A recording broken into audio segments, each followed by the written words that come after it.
හරි. අද ලෙසන් එක අපි මේ දේවල් ගැන කතා කරනවා. CPU pipeline ගැන කතා කරනවා, super scalar architecture ගැන කතා කරනවා, branch prediction ගැන කතා කරනවා, speculative execution ගැන කතා කරනවා, hyperthreading ගැන කතා කරනවා, different between RISC and CASC ගැන කතා කරනවා.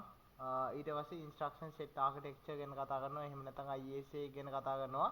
micro operations ගැන කතා කරනවා.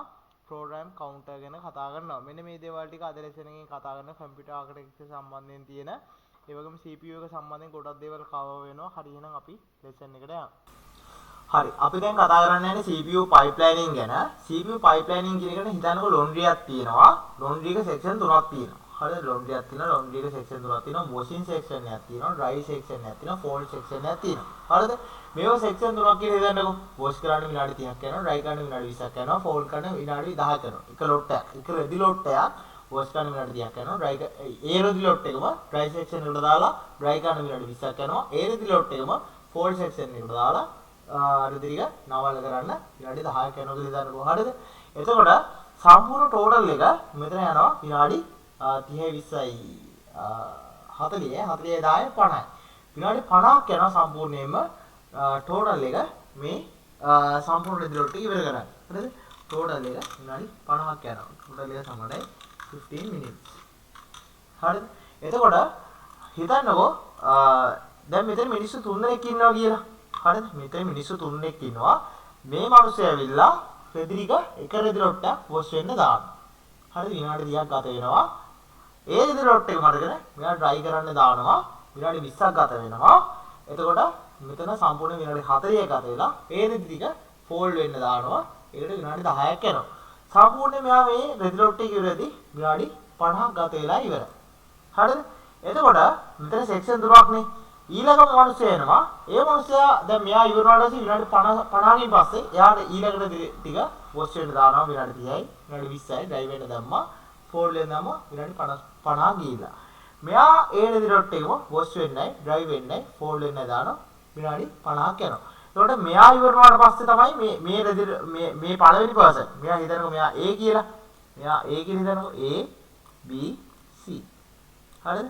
මේ A කියන මුද්දලයා රෙදිරික වොෂ් වෙන්න දාලා ඩ්‍රයි කරලා ෆෝල්ඩ් කරලා තුනක් ඉවර වුණාට පස්සේ තමයි ඊළඟ එක්කෙනා ඊළඟ එක පටන් ගත්තේ. එයා වොෂ් වෙන්න දාගන්න පටන් ගත්තේ ඊට පස්සේ. හරිද? එතකොට මේ සම්පූර්ණයෙන් විනාඩි කියලා දිනවා 50 තුනක්. ඒතර ටෝටල් එක කියලා දිනවා 5 දැන් ටෝටල් එක කියලා දිනවා විනාඩි 50 තුනක්. හරි 50 තුනක් 50 100 150 සම්පූර්ණයෙන්ම මිනිත්තු 150ක් ගිහිල්ලා දිනවා මේ වැඩේට. ඒ කියන්නේ මේ සම්පූර්ණ රෙදි ලොට් තුනම ඉවර වෙන්නේ මිනිත්තු 150ක් ගිහිල්ලා දිනවා. දැන් මෙහෙම කරන්න පුළුවන් නේ මේක. හරිද? මෙතන සෙක්ෂන් තුනක් කිව්වනේ තියෙන්නේ. හරිද? මේක වොෂ් කරනවා. දැන් A කියන මුද්දේ ඇවිල්ලා රෙදිරික වොෂ් කරනවා. හරිද? ඒකට විනාඩි 30ක් යනවා. එතකොට මෙයා එන්නේ මේ ස්ටේජ් එකේ මෙයා වොෂ් කරනවා. එතකොට වොෂින් සෙක්ෂන් එක busy. හරිද? එයා ඒක වොෂ් විනාඩි 30කින් පස්සේ එයා ඩ්‍රයි වෙන්න දානවානේ. එතකොට දැන් එයා ඉන්නේ මේ ඩ්‍රයි සෙක්ෂන් එකේ. A කියන මුද්දේ ඉන්නේ මේකෙන් ඩ්‍රයි එකට දැම්මම පස්සේ මේ A කියන මුද්දේ ඉන්නේ ඩ්‍රයි සෙක්ෂන් එකේ. දැන් වොෂින් සෙක්ෂන් එක ෆ්‍රී. හරිද? ඉතින් වොෂින් සෙක්ෂන් එක ෆ්‍රී නම් බීඩ පුළුවන් නේ එයාගේ රෙදිරික වොෂ් වෙන්න දාන්න. හරිද? එයාගේ රෙදිරික වොෂ් වෙන්න දාන්න. හරිද? එතකොට දැන් A ඉන්න ඩ්‍රයි සෙක්ෂන් එකේ එයා විනාඩි 20කින් පස්සේ මෙයා මේ රෙදිරික A කියන මුද්දලයා ෆෝල්ඩ් වෙන්න දානවා. එතකොට දැන් A ගේ ඩ්‍රයි සෙක්ෂන් එකේ වැඩේ ඉවරයි. එතකොට ඩ්‍රයි සෙක්ෂන් එක ෆ්‍රී. මෙයාගේ මේ B ගේ මේ වොෂින් සෙක්ෂන් එක ෆ්‍රී වුණා මේ වැඩේ ඉවර වුණාට පස්සේ එයාට පුළුවන් ඩ්‍රයි සෙක්ෂන් එකට දාන්න. හරිද? එතකොට වොෂින් සෙක්ෂන් එක නැවත ෆ්‍රී වෙනවානේ. එතකොට දැන් වැඩ තියෙන්නේ ඩ්‍රයි සෙක්ෂන් එකේ ෆෝල්ඩ් සෙක්ෂන් එකේ විතරයි. හරිද? එතකොට මොකද A කියන පුද්දලේ ඉන්න ෆෝල්ඩ් සෙක්ෂන් එකේ B කියන පුද්දලේ ඉන්න ඩ්‍රයි සෙක්ෂන් එකේ වොෂින් සෙක්ෂන් එක ෆ්‍රී. එතකොට C කියන පුද්දලා ඒ රෙදිරික වොෂ් වෙන්න දාන්න. හරිද? එතකොට A කියන පුද්දලයා මේ විනාඩි 10 ඉවරලා ෆෝල්ඩ් සෙක්ෂන් එකේ නම රෙදි ටික වැඩ ඉවර වෙලා විනාඩි 10 වුණාට පස්සේ එයාගේ රෙදි ලොට් එක ඉවරයි. එයා නැවත ඊළඟ රෙදි ලොට් එක අරගෙන වොෂින් සෙක්ෂන් එකට යනවා. හරිද? ඒ වෙද්දි C කියන පුද්දලයාගේ විනාඩි 30 ඉවරලා එයා ඩ්‍රයි සෙක්ෂන් එකට ගිහලා තියෙන්නේ. එතකොට මේකම තමයි CPU pipeline එකේදී වෙන්නේ. දැන් CPU එකට තියෙනවා instruction execute කරන්න. හරිද? දැන් උදාහරණයකදී CPU එකට එක එක instruction ලැබෙනවානේ. හරිද? ඒක මුලින්ම යන RAM එක. හරිද? RAM එකෙන් කියනවා පහ එකතු කිරීම දෙක කියන ඉන්ස්ට්‍රක්ෂන් එකක් තියෙනවා කියලා. හරිද? මේක තියෙනවා සාමාන්‍ය CPU එක පයිප්ලයින් එකේ ස්ටේජ් පහක් තියෙනවා. මුලින්ම පළවෙනි එක තමයි ඉන්ස්ට්‍රක්ෂන් එක ෆෙච් කරන්න ඕන. ඉන්ස්ට්‍රක්ෂන් ෆෙච් කරන්න ඕන. ෆෙච් කරනවා කියන්නේ ඉන්ස්ට්‍රක්ෂන් ගන්නවා කියන එක. හරිද? RAM එකෙන් ඉන්ස්ට්‍රක්ෂන් එකක් ගන්නවා. ෆෙච් කරගන්නවා. හරිද? ඊට පස්සේ RAM එකෙන් උපදේශයක් ගන්නවා කරන්න කියලා. උදාහරණයක් විදිහට පහ එකතු කිරීම දෙක කියන ඉන්ස්ට්‍රක්ෂන් එක මේ ෆෙච් යුනිට් එකට ගත්තා. ඊට පස්සේ ඒක ඩිකෝඩ් කරනවා. ඒ කියන්නේ කියවන්න CPU එකට කියවන්න පුළුවන් භාෂාවට කන්වර්ට් කරගන්නවා. හරිද? එක්සිකියුට් කරනවා. මේ CPU එකේ තියෙනවා ALU කියලා සෙක්ෂන් එකක්. ඒක තමයි arithmetic operators ඔක්කොම කරන්නේ. arithmetic විතර නෙවෙයි logical operators ඕන දෙයක් කරන්නේ මේ ALU කියන සෙක්ෂන් එකේ. ඒකෙන් instruction execute කරනවා මේ ALU කියන unit එකෙන් ඒකේ instruction ටික execute කරනවා. හරිද? ඊට පස්සේ ඒ execute කරපු එක memory එක තැන්පත් කර ගන්නවා. RAM එකේ හෝ memory එක තැන්පත් කරනවා. ඒ RAM ඊට පස්සේ ඒක register එක දා ගන්නවා. ඒක තමයි මේ register එක තැන්පත් කර ගන්නවා. ඒක තමයි මුලින්ම instruction එක මේක RAM එකේදී. හරි මේ instruction එක RAM එකේදී. පළවෙනි instruction එක RAM එකේදී. හරි. ඔන්න RAM එකෙන් instruction එකක් ගත්තා. හරිද? RAM එකේ තියෙන instruction එක අරගෙන decode section එකට දා ගන්නවා. decode වෙලා ඒක execute කර ගන්නවා. පහ එකතු කිරීම දෙක 7යි කියන උත්තරේ එන්නේ මේ execute section එකෙන් පස්සේ. හරිද? ඊට පස්සේ ඒ 7 කියන එක නැවත load මේ store කර ගන්නවා RAM එකේ. හරිද? RAM එකේ හෝ register එක දා ගන්නවා. ඒ section එක තමයි මේ memory හෝ write back කියන එකේ තියෙන්නේ. හරිද? එතකොට මේක තමයි CPU එකේ තියෙන stage 5. හරිද? මෙන්න මේකට අපි කියනවා සම්පූර්ණ ඒකට clock cycle එකක් කියලා කියනවා. එතකොට දැන් මේ පහ එකතු කිරීම දෙක කියන ඉන්ස්ට්‍රක්ෂන් එක මුලින්ම යනවා RAM එකේ fetch unit එකට. RAM එකේ fetch unit එක යනවා පහ එකතු කිරීම දෙක කියන ඉන්ස්ට්‍රක්ෂන් එක. එතකොට fetch unit එක busy. හරිද? ඊට පස්සේ ඒක යනවා decode unit එකට. decode unit එකට ගියාට පස්සේ fetch unit එක free. එතකොට මෙයාගේ දෙවෙනි ඉන්ස්ට්‍රක්ෂන් එක තියෙනවා. දැන් fetch unit එක free නේ. එතකොට මෙයාගේ දෙවෙනි ඉන්ස්ට්‍රක්ෂන් එකේ තියෙනවා 3 වැඩි කිරීම දෙක. ඒක RAM එකකින් ගන්න පුළුවන් fetch unit එක free ඉඳලා මෙයා RAM එකෙන් 3 වැඩි කිරීම දෙක කියන ඉන්ස්ට්‍රක්ෂන් එක ගන්නවා. එතකොට පහ එකතු කිරීම දෙකේ ඉන්ස්ට්‍රක්ෂන් එකේ තියෙන decode එකේ 3 වැඩි කිරීම දෙක කියන ඉන්ස්ට්‍රක්ෂන් එකේ තියෙන fetch එකේ. හරිද? එසේ decode එකයි වුණාට පස්සේ මෙයා යන execute unit එකට. හරිද? execute unit එකට ගියාට පස්සේ දැන් මෙයා fetch එක ඉවරයිනේ. මෙයාට එතකොට decode unit එක free. මෙයාට යන්න පුළුවන් decode unit එකට. මෙයා ඉන්නේ පහ එකතු කිරීම දෙක කියන ඉන්ස්ට්‍රක්ෂන් එකේ execute unit එකේ 3 වැඩි කිරීම දෙක කියන ඉන්ස්ට්‍රක්ෂන් එක decode unit එකේ. එතකොට decode unit එකේ හිටියට පස්සේ fetch unit එක නතර වෙනවා. එතකොට 8 බෙදීම 4 කියන ඉන්ස්ට්‍රක්ෂන් එක පුළුවන් fetch unit එක free ඉඳ fetch unit එක fetch කර ගන්නවා 8 වැඩි කිරීම දෙක කියන ඉන්ස්ට්‍රක්ෂන් එක. හරිද? ඒකම තමයි මෙන්න මේක පෙන්නලා තියෙන්නේ. හරිද? ඔන්න පළවෙනි ඉන්ස්ට්‍රක්ෂන් එක. එතකොට ඉන්ස්ට්‍රක්ෂන් fetch කර ගන්නවා decode කර ගන්නවා id කියන instruction fetch instruction decode execute memory write back. ඔන්න ඔය ටික තමයි clock cycle එකදී. ඔන්න පළවෙනි ඉන්ස්ට්‍රක්ෂන් එක fetch කරලා ඉවරලා decode එක ගියාට පස්සේ fetch unit එක free වෙනවා. එතකොට දෙවෙනි ඉන්ස්ට්‍රක්ෂන් එක යන්න පුළුවන් fetch කරගන්න. එතකොට දෙවෙනි ඉන්ස්ට්‍රක්ෂන් decode පළවෙනි ඉන්ස්ට්‍රක්ෂන් decode එකෙන් execute unit එකට ගියාම decode unit එක free වෙනවා. එයාට මේ දෙවෙනි ඉන්ස්ට්‍රක්ෂන් එක පුළුවන් ඒක decode කරගන්න. තුන්වෙනි ඉන්ස්ට්‍රක්ෂන් එකට පුළුවන්. එතකොට fetch unit එක free decode unit එකේ වැඩ තියෙනවා. තුන්වෙනි ඉන්ස්ට්‍රක්ෂන් එකට පුළුවන් ඉන්ස්ට්‍රක්ෂන් එක fetch කරගන්න. එතකොට පළවෙනි ඉන්ස්ට්‍රක්ෂන් එක memory එක තැන්පත් කරාට පස්සේ execute unit එක free වෙනවා. තුන්වෙනි ඉන්ස්ට්‍රක්ෂන් එකට පුළුවන් ඒ වෙලාවේ execute කරගන්න. හරිද? ඒ විදිහට මේක මේ යනවා මේ instruction fetch decode execute memory write back එක කියන එක තමයි සම්පූර්ණ periodic එක clock cycle එකක් complete වෙන instruction එක. මේකට තමයි pipelining එකක් කියලා කියන්නේ. හරිද? එතකොට multitasking වගේ දේවල් වලට අනිවාර්යෙන් pipelining එකක් ඕන. මොකද මේකෙන් CPU එකේ වැඩ කාර්යක්ෂම කරගන්න පුළුවන් speed කරගන්න පුළුවන්. එතකොට තව දිනවා super scale architecture කියලා එකක් තියෙනවා. super scale architecture එක තියෙන වෙනස තමයි මේකේ තියෙනවා fetch unit කීපයක්. මේකේ තියෙනවා fetch unit කීපයක්, decode unit කීපයක්, execute unit කීපයක්, memory unit කීපයක්, write back unit කීපයක්. හරිද? එතන මේක දැන් විතර මේක මම ඩබල් කරගන්නකෝ. මේකේ තියෙනවා fetch unit කීපයක්. මේක ඩබල් කරගත්තා. හරිද? මේක ඩබල් කරගත්තා. මේකේ තියෙනවා fetch unit කීපයක්. දැන් හිතන්න මේක fetch unit දෙකක් තියෙනවා කියලා. මේකේ fetch unit දෙකක් තියෙනවා කියලා හිතන්නකෝ. මේක fetch unit දෙකක් තියෙනවා. fetch unit කීපයක් තියෙනවා. decode unit කීපයක් තියෙනවා execute unit කීපයක් තියෙනවා මේ දෙකක් කියලා ගත්ත උදාහරණයක් විදිහට execute unit කීපයක් තියෙනවා memory unit කීපයක් තියෙනවා write back unit කීපයක් තියෙනවා සාමාන්‍ය 4ක් හෝ 8ක් මේ 6ක් හෝ සාමාන්‍ය දැන් i5 එක නම් Intel i5 එක නම් සාමාන්‍යයෙන් 6ක් 8ක් අතර ප්‍රමාණයක් sorry 4ක් 8ක් අතර ප්‍රමාණයක් තියෙන පුළුවන්. AMD Ryzen එක නම් 6ක් 8ක් අතර ප්‍රමාණයක් තියෙන පුළුවන්. ඒ වගේම පරණ Pentium වල දෙකක් වගේ තියෙන පුළුවන් units. එතකොට Apple වල Apple M1 M2 M4 chips වල 8ක් වගේ තියෙන පුළුවන්. හරිද?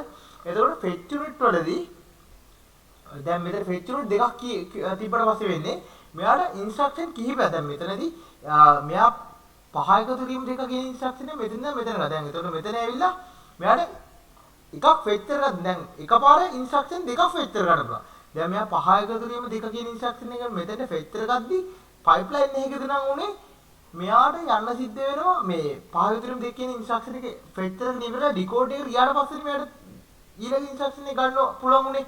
decode fetch unit එක free වුණාට පස්සේනේ. දැන් මෙතන fetch unit දෙකක් තියෙන හින්දා super scale architecture එකදී මෙයාට මේක fetch unit එකේ ඉඳන්දිම ඊළඟ මේ තුනම එකතු කිරීම මේ තුනම ඩිග්‍රී දෙක කියන එක ඊළඟ unit එක ගන්න පුළුවන්. හරිද? ඊළඟ fetch unit එක ගන්න පුළුවන්. එකපාර instruction දෙකක් fetch කරගන්න පුළුවන්. හරිද? එතකොට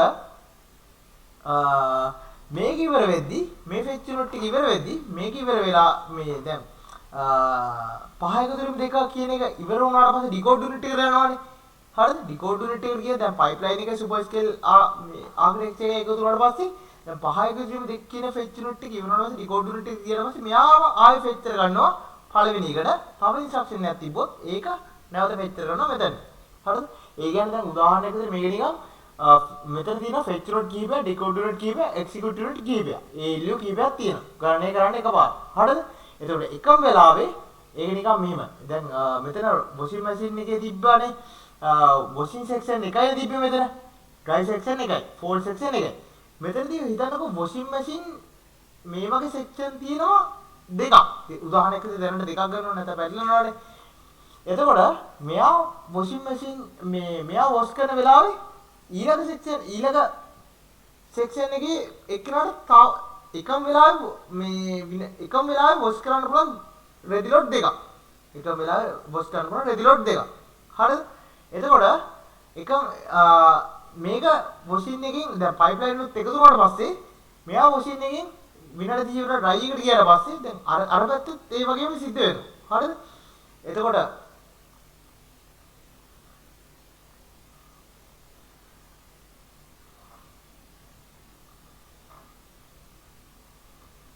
හරි.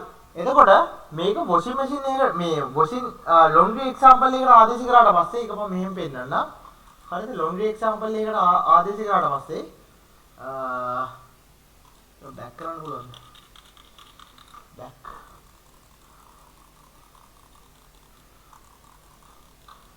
හරි. මෙහෙම ගමු. හරි. laundry example එකකට ආදේශ කරාට පස්සේ හිතන්නකෝ මෙතන තියෙනවා wash unit කීපයක්. හරිද? මේක copy කරලා paste කරනවා. හරි. wash unit දෙකක් තියෙනවා කියලා හිතන්නකෝ. උදාහරණයකට දෙකක් ගන්නකෝ. එතකොට dry unit තියෙනවා දෙකක්. dry unit තියෙනවා දෙකක්. dry unit තියෙනවා sorry. dry unit තියෙනවා. මෙතන dry unit තියෙනවා දෙකක්. උදාහරණයකට දෙකක් ගන්න සාමාන්‍ය 6ක් හෝ 8ක් තියෙනවා.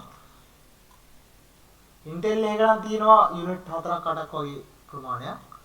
මෙතන තියෙනවා Intel i7 වගේ එක i7 i9 වගේ ඒක. හරි. එතකොට මෙතනදී දැන් මෙයා දැන් කලින් අපිට පුළුවන්නේ මෙයා pipeline එකේ පුළුවන්නේ මෙයා wash කරලා විනාඩි 30 ඉවරනට පස්සේනේ ඊළඟ එකට try කරන්න පුළුවන්නේ. දැන් මෙයා කෙලින්ම wash එකට ගියාට පස්සේ මෙයාට පුළුවන් ඊළඟ එකට පුළුවන් එයත් wash එකට දාන්න එකපාර දෙකක් wash කරන්න පුළුවන්. ready load දෙකක් wash කරන්න පුළුවන්. මේ ready load දෙක ඉවරනට පස්සේ මෙයා යනවනේ dry section එකට. හරිද? මේ දෙන්නම යන dry section එකට. හරිද? ඒ dry section එකට ඊට පස්සේ ඊළඟ එකට wash කරන්න පුළුවන්. තව කෙනෙක් ඉන්නකොට එයාට පුළුවන් ඊළඟ section එකේ wash කරන්න. එකපාර section දෙකක් තියෙන හින්දා units කීපයක් තියෙන හින්දා ඒ දේවල් එකපාර කරන්න පුළුවන්. හරිද? හරි. මම හිතනවා ඔයාලට super scale architecture එකයි pipeline එකේ පැහැදිලි වෙන්නේ නැති කියලා. මේ pipeline එකේ super scale architecture හින්දා දැන් සාමාන්‍යයෙන් මේ pipeline එක hardware මේ සාමාන්‍ය pipeline එක power එකයි heat වෙන එකයි පොඩ්ඩක් අඩුයි. super scale architecture එක වැඩිපුර power එකක් ගන්නවා, heat වෙනවා, පොඩ්ඩක් වැඩි වෙනවා. හරිද? එතකොට සාමාන්‍ය pipeline එක පාවිච්චි වෙන්නේ පරණ කම්පියුටර්ස් වල. දැන් අලුතෙන් එන Intel, AMD, Apple, Snapdragon වගේ ඕනිම කම්පියුටර් එකකට super scale architecture එක පාවිච්චි වෙනවා. හරිද? එතකොට මේකෙදි වැඩි resources ප්‍රමාණයක් ඕන, execute unit කීපයක් ඕන. මේකෙදි වැඩි resources ප්‍රමාණයක් ඕන. මේ වගේ unit ඇත්තරම super scale architecture එක වැඩි ප්‍රමාණයක් තියෙනවා. මේ වගේ unit ඇත්තටම වැඩි ප්‍රමාණයක් තියෙන execute unit කීපයක් තියෙනවා, decode unit කීපයක් තියෙනවා. හරි? proceed control මේ වගේ units කීපයක් තියෙනවා. units ගොඩක් තියෙනවා. units හතරක් ඔයාලට මේ හයක් තියෙන පුළුවන්. මේ resources වැඩි ප්‍රමාණයක් තියෙනවා super scale architecture එකකට. වැඩි execute units ප්‍රමාණයක් තියෙනවා, වැඩි decoders ප්‍රමාණයක් තියෙනවා. එතකොට මේකට power සහ heat එක වැඩිපුර ගන්නවා එකක් කියන්න ඕන. හරිද? එතකොට මේ pipeline වෙනුයි super scale architecture එකයි එකතු වෙලා වැඩි කාර්යක්ෂමතාවකින් වැඩ කරන්න පුළුවන්. ඒක තමයි තියෙන වාසිය. හරිද? හරි. හරි ඊළඟට අපිට කතා කරන්න තියෙන branch prediction ගැන. branch prediction ගැන පොඩ්ඩක් කතා කරමු. branch prediction වලදී මෙහෙම දේවල් ටිකක් තියෙනවා. හරිද? දැන් සමහර ඒවලදී branch jump කරන්න තියෙනවා. හරිද? branches jump කරන්න තියෙනවා. දැන් උදාහරණයකට මෙහෙම හිතන්නකෝ. හරිද? if else condition එකක් තියෙනවා කියලා හිතනවා. දැන් අපි කලින් ගත්තේ 5 එකතු කිරීම තුන වගේ සරල instruction එකක්. 5 එකතු කිරීම තුන වගේ සරල instruction එක කලින් ගත්තේ. දැන් මෙහෙම instruction එකක් කියලා තියෙනවා කියලා හිතන්නකෝ. if හරිද? if I විශාල වුණොත් එහෙම පහට වඩා හරිද? I විශාල වුණොත් පහට වඩා අපි දාමු print කරමු grading කියලා print කරනවා. grading කියලා grading කියලා නෑ අපි print කරමු yes කියලා print කරමු. හරි? I විශාල වුණොත් පහට වඩා yes කියලා print කරනවා. else අපි taken කියලා print කරා නෑ හරි කවුද හරි else print කරනවා. එහෙම නැතුනොත් එහෙම print කරනවා no කියලා. එහෙම නැතුනොත් print කරනවා no කියලා. හරි ඔහොම එකක් ගමු. හරිද? එතකොට දැන් හිතන්නකෝ මේ වගේ instruction එක CPU එකට යනවා. මේ වගේ instruction එක CPU එකට යනවා. එතකොට මේ ඇවිල්ලා instruction මේ හිතන්න නිකන් උදාහරණයක් විදිහට මේ 10 වෙනි instruction එක කියලා CPU එකට එන. මේ ඇවිල්ලා 10 වෙනි instruction එක CPU එකට එන. හරිද? හැබැයි මෙතනදී i ගේ value එක මෙයා දැනගන්නේ i ගේ value එක ඇත්තටම දැනගන්නේ 15 වෙනි instruction එකේ තමයි i ගේ value එක ඇත්තටම තියෙන්නේ. 15 වෙනි instruction එකේ තමයි i ගේ value එක ඇත්තටම තියෙන්නේ. එතකොට මෙයා 10 වෙනි instruction එක execute කර ඉඳද්දී මෙයාට yes ද no ද කියලා print කරගන්න මෙයාට 15 වෙනි instruction එකත් එනකන් මේ දැන් සාමාන්‍ය ඒක jump කරන්න සිද්ධ වෙනවා. දැන් මෙයාට 15 වෙනි instruction එක එනකන් නෝත් බලාගෙන ඉන්න සිද්ධ වෙනවා. නමුත් මෙයාට ඊතර වෙලා ඉන්න බෑ. එතකොට slow වෙනවා. හරිද? එතකොට මෙයා කරන්නේ branch prediction එක කරා මේක ගොඩක් වෙලාවට yes වෙන්න පුළුවන් කියලා මේ yes දැන් උදාහරණයක් විදිහට හිතනවා මෙහෙම කලින් වතාවලදී i ගේ value එක බොහෝ දුරට yes වෙලා තිබ්බොත් එහෙම මෙයා මේක මේ ගොඩක් වෙලාට yes වෙන්න පුළුවන් කියලා predict කරලා මේක decode මට්ටමේ තියාගන්නවා කියලා හිතන්නකෝ. මේ instruction එක පිට කරලා decode මට්ටමේ තියාගන්න execute කරන්නේ නැහැ. හරිද? එතකොට මෙයා predict කරලා තියාගන්න මේක බොහෝ දුරට yes විය හැකියි කියලා මෙයා මේක තියාගෙන ඉන්නවා. හරිද? එතකොට 15 වෙනි instruction එක දැන් මෙයා yes මට්ටමේ තියාගෙන ඉන්නවනේ. හරිද? එතකොට මෙයා 15 වෙනි instruction එකේදී හරියටම දැනගන්නවා i ගේ value එක 5යි කියලා. එතකොට මේක මෙයා guess කරපු එක හරි. එතකොට මෙයාගේ stage මේ guess කරපු එක හරි. මෙයාගේ කාලය ඉතුරු වෙලා තියෙනවා. එතකොට ඊටු ටික execute කරගෙන යනවා. හරිද? හැබැයි මෙයා 10 වෙනි instruction එකේදී මෙයා yes කියලා predict කරලා තියාගෙන තිබ්බට මේක ඇත්තටම 15 වෙනි instruction එකේදී දැනගන්න මේ guess එක වැරදි. මේ guess කරපු එක වැරදි. මෙයාගේ ඇත්තම value එක i ගේ value එක පාට වඩා කුඩායි. ඒකින්ද මේ guess කරපු එක වැරදි කියලා. එතකොට මෙයා දැන් ඉන්නේ decode මට්ටමේ කියලා දන්නකො. හරිද? එතකොට මෙයා ආයෙත් මුලින්දන් stage ටික මුලින්දන් කරගෙන යනවා. fetch කරන්න වෙනවා. ආයෙ decode කරන්න වෙනවා. ඒකට කියනවා මිස් ප්‍රෙඩික්ෂන් penalty කියලා. හරිද? වැරදි ප්‍රෙඩික්ෂන් එකක් ඉන්නේ penalty එකක් එනවා. ඒක ස්ටේජ් ගානක් ආපස්සට රෝල් බෑක් සිද්ධ වෙනවා. හරිද? එතකොට මේකේ තියෙන තව එකක් ඒකට අපි කියනවා speculation execution කියලා කියනවා. ඒකට අපි කියන speculation execution කියලා එකක් තියෙනවා. ඒකෙදි වෙන්නේ speculative execution කියලා එකක් තියෙනවා. speculative execution කියලා එකක් තියෙනවා. ඒකෙදි වෙන්නේ මෙයා දැන් මේ i ගේ වැලියු එක 5යි කියලා print කරලා තියාගන්න විතරක් නෙවෙයි. මේ i ගේ වැලියු එක 5යි කියලා හිතේ තියාගන්න විතර නෙවෙයි මේක execute කරලා ඉවර කරගන්න. මේක run කරලා result එක commit නොකර තියාගෙන ඉන්නවා. මේක run කරලාත් ඉවරයි මෙයා. execute උත් කරලා ඉවරයි. ඒ කියන්නේ yes කියලා print කරලාත් ඉවරයි. නමුත් මේ result එක registers වලට දාලා නැතුව commit නොකර තියාගෙන ඉන්නවා. මේකේ ඇත්තම value එක 15ද මේකේ ඇත්තම value එක 5ට වඩා විශාලද කියලා check කරන එක. ඒ කියන්නේ 15 වෙනි instruction එක වෙනකම් මෙයා බලාගෙන ඉන්නවා. හැබැයි result එක commit කරන්නේ. ඒ කියන්නේ registers වලට වගේ දාගන්නේ නැහැ. මෙයා බලාගෙන ඉන්නවා. මේක execute උත් කරලා ඉවරයි. බාත් prediction එකේදී මෙයා execute කරේ නැහැ. මේක තියාගෙන හිටියා. නමුත් speculative execution එකේදී මෙයා මේක execute උත් කරලා ඉවරයි. ඒක තමයි මේ දෙකේ වෙනස. එතකොට දැන් උදාහරණයක් විදිහට හිතන්නකෝ දැන් මේ branch prediction වල type තියෙනවා. හරිද? branch prediction වල type තියෙනවා. හිතන්නකෝ මේ මුලින්ම දින 1 bit predictor කියන එක. 1 bit predictor එකේදී වෙන්නේ බිංදුව සහ එක values දෙක විතරයි දිනේ. 1 bit predictor එකේ තියෙන්නේ බිංදුව සහ මේක තමයි 1 bit predictor. 1 bit predictor. හරිද? ඔය තියෙන්නේ 1 bit predictor. හරි? 1 bit predictor එකේදී මෙයාගේ තියෙන්නේ බිංදුව සහ එක කියන values දෙක විතරයි. බිංදුව සහ එක කියන values දෙක විතරයි. බිංදුව આવොත් එහෙම not taken එක આવොත් එහෙම taken කියලා ගන්නවා. එක આવොත් එහෙම taken කියලා ගන්නවා. එක આવොත් එහෙම taken කියලා ගන්නවා. හරිද? එතකොට දැන් හිතනවා මෙහෙම එකක් for loop එකක් තියෙනවා. ඒකේ ඉඳන් 10ට වෙනවා print වෙන්නේ. හරිද? එතකොට පළවෙනි 9 වතාවෙම මේක taken වෙනවා. අන්තිම වතාවේ ඉඳන් විතරක් not taken වෙනවා. හරිද? පළවෙනි 9 වතාවෙම මේක taken වෙනවා. අන්තිම වතාව විතරක් not taken වෙනවා. හරිද? එතකොට මෙයා මුලින්ම හිතාගෙන හිටියේ not taken කියලා හිතනකො මේ 1 bit predict එකේදී මෙයා මුලින්ම not taken කියලා ගන්නවා. ඒක වැරදි. හරිද? ඇත්තම value එක 1. හරිද? ඒක වැරදි. ඇත්තම value එක මෙයා predict කරේ බිංදුව. නමුත් ඇත්තම value එක 1. හරිද? එතකොට ඊළඟ වතාවේ මෙයා මේක වැරදි කියලා දන්නවා. ඊළඟ වතාවේ මෙයා 1 කියන value එක ගන්නවා. හරිද? එතකොට පළවෙනි වතාවේ මේක predict එක වැරදි. ඊළඟ වතාවේ 1 කියන එක ගන්නවා. එතකොට කලින් වතාවේ මෙයා අරගෙන තිබ්බේ 1. හරිද? ඒක හරි. ඒකින්ද කලින් වතාවේ එක හරිින්ද ඊළඟ වතාවත් 1 ගන්නවා. දැන් මේ අවස්ථාවේදී මේක වැරදුන හින්දා ඊළඟ වතාවේ 1 කියන එක ගත්තේ. හරිද? එතකොට මේ වතාවේ හරිින්ද ඊළඟ වතාවේ 1 ගත්තා. මේ වතාවේ හරිින්ද ඊළඟ වතාවත් 1 ගන්නවා. මේ වතාවේ හරිින්ද ඊළඟ වතාවත් 1 ගන්නවා. හරිද? එතකොට මේ වගේ 1 2 3 4 5 6 7 8. එතකොට මේකත් එක 9යි. හරිද? එතකොට මේ 9 වතාවෙම හරිද? මේ 9 වතාවෙම මෙයා එක කියන මේ පළවෙනි වතාවේ මෙයාට වැරදුනා. මේ ඉතුරු 8 වතාවේ මෙයා එක කියන එක ගන්නවා.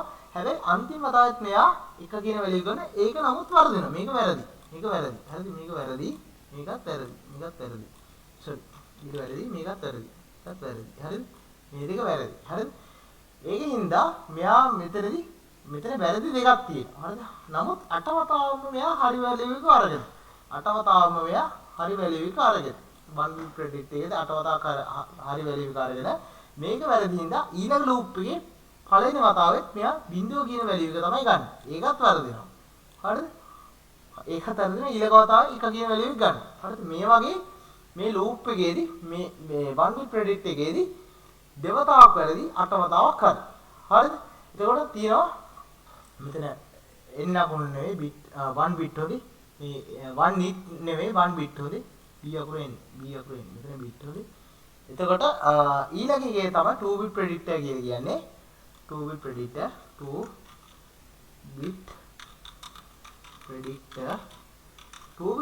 එකේදී මෙයාගේ තියෙනවා values තියෙනවා මේ වගේ බිංදුව කියලා වැලියු එකක් තියෙනවා. ඒකට අපි කියනවා strongly not taken strongly not taken. මෙයාට අදින් strongly not taken. බිඳුව 1 කියලා දෙනවා. ඒකට අපි කියනවා weekly not taken කියලා. weekly not taken කියලා එකක් තියෙනවා. ඊට පස්සේ 1 බිඳුව කියලා එකක් තියෙනවා. ඒකට අපි කියනවා මේ ස්පෙලිං ගණන් ගන්න weekly not taken 1 බිඳුව කියලා එකක් තියෙනවා. ඒකට අපි කියනවා weekly taken කියලා එකක් තියෙනවා. ඊට පස්සේ 1 කියලා තියෙනවා. strongly taken කියලා එකක් තියෙනවා. 1 කියන්නේ strongly taken. හරි. එතකොට මේක තමයි two bit predictor කියලා කියන්නේ. එතකොට මෙතනදි වෙන්නේ මෙතනදි මෙයා එක වතාවක් රෝල් වුණොත් දැන් මෙතනදි මේ දෙක මෙතනදි ඇත්තටම මේ දෙකට අපි කියනවා මේ දෙකම යන්නේ. හරිද?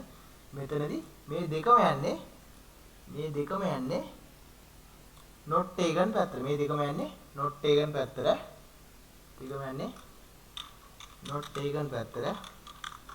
not taken පැත්තට. මේ දෙක යන්නේ taken පැත්තට. මේ දෙක යන්නේ taken පැත්තට. මේ දෙක යන්නේ taken පැත්තට. මොකක්ද taken පැත්තට යන්නේ. හරිද? මේ දෙක not taken පැත්තට යන්නේ. මේ දෙක යන්නේ taken පැත්තට. හරිද? එතකොට මෙතනදි වෙන්නේ දෙවතාවක් වැරදුනොත් විතරයි. ඩිසිෂන් එක මෙයා චේන්ජ් කරනවා. ඩිරෙක්ෂන් එක මාරු කරන්න දෙවතාවක් කරදුනොත් විතරයි. හරිද? මුලින්ම එක වතාවක් කරදුනොත් එහෙම weekly not taken වෙනවා. එක වතාවක් කරදුනොත් එහෙම weekly not taken වෙනවා. ඊළඟ වතාවක් කරදුනොත් එහෙම strongly not taken වෙනවා. හරිද? මුලින්ම strongly taken පැත්ත දීලා එක වතාවක් කරදුනොත් එහෙම weekly taken පැත්තට එනවා. ඊළඟ වතාවක් කරදුනොත් එහෙම weekly not taken එකට යනවා. ඊළඟ වතාවක් කරදුනොත් එහෙම strongly not taken පැත්තට යනවා. දැන් උදාහරණයක් ගමුකෝ. හරිද? කලින් උදාහරණයක් ගන්නකො. one bit predict එකේ 1 ඉඳන් 10 වෙනකම් ලියන්න තියෙනවා. මේ loop එකක් තියෙනවා. හරිද? මුලින්ම මෙයා ගත්ත කිරිදෙන strongly taken එක. ඒකට ඔන්න ඒක හරි. හරිද? ඊළඟ වතාවක් ගත්ත කිරිදෙන strongly not මේ strongly taken එක ඔන්න හරි. ඔය වගේ නම් වතාවක් යනවා. හරිද? 1 2 3 4යි 5යි 6යි 7යි 8යි 9යි. හරිද? එතකොට මේ 9 වතාවෙම එක value කියන එක තියෙන්නේ. එක කියන value strong මේ 9 වතාවෙම තියෙන්නේ එක කියන value එක. එක කියන value එක තියෙන strongly taken. අන්තිම වතාව විතර මේක වර්ධිනවා. එතකොට අන්තිම වතාවේ මේක බිඳුව වෙනවා. එතකොට අන්තිම values ටික 1 බිඳුව කියන value එක තියෙන්නේ. අන්තිම values ටික මෙයා බලනවා 1 2 3 4 5 6 7 8 9 10 sorry. හරි? ඔන්න 10 පාරක් ටයිප් වෙනවා. අන්තිම වතාවේ මේක 10ට වඩා විශාල වෙනවා. ඒකින්ද මේක බිඳුව වෙනවා. හරිද? එතකොට මේ හැම වතාවෙම තියෙන්නේ 1 1 sorry. එතන වැරදුනා. මේ හැම වතාවෙම තියෙන්නේ හරියට මේක අදින්න බෑ. මේ හැම වතාවෙම තියෙන්නේ 1 1 කියන එක. අන්තිම එකේදී විතරක් මෙයාට පේනවා මේක 1 බිඳුව තියෙනවා කියලා. ඒ කියන්නේ weekly taken කියන එක තියෙනවා කියලා. weekly taken තියෙන්නේ taken පැත්තම තමයි. weekly taken තියෙන්නේ taken පැත්තම තමයි. ඒකෙන්ද ඊළඟ පාරත් මෙයා ඩිසිෂන් එක ගන්න 1 කියන ඩිසිෂන් එක ගන්න. ඊළඟ එකේදී ඒ loop එකම આવොත් ඒ loop එකම දාවොත් මෙයා pattern history එකේ තියෙනවා මෙයා 1 1 කියන එක ගන්න කියලා. එතකොට මෙයා ගන්න 1 කියන value එකම තමයි. ඒ කියන්නේ taken පැත්තම තමයි. ඒක හරි. හරි ඊළඟට මේ loop එක આવත් මෙයා ගන්න 1 කියන value එක. හරිද? මොකද not මේ 1 බිඳුව කියන්නේ weekly taken පැත්තනේ. හැබැයි මේක weekly not taken පැත්ත තිබ්බොත් එම මෙයා ඒක ඊළඟ පාර ගන්න බිඳුව කියන value එක. දැන් මෙතනෙත් වෙනවා තියෙන්නේ. දැන් මෙතන මෙහෙම වුණොත් එහෙම. මෙතන මෙයා මුලින්ම හරි. මම හිතනවා ඒක තේරෙන්නේ නැති කියලා. මෙයා මුලින්ම strongly taken ගත්තොත් එහෙම නම් පාරක්. ඒක මම නැවත පැහැදිලි strongly taken ගත්තොත් නම් පාරක්. හරිද? මෙයා මුලින්ම හිතුවොත් මේක 1 වෙන්න ඕනේ කියලා.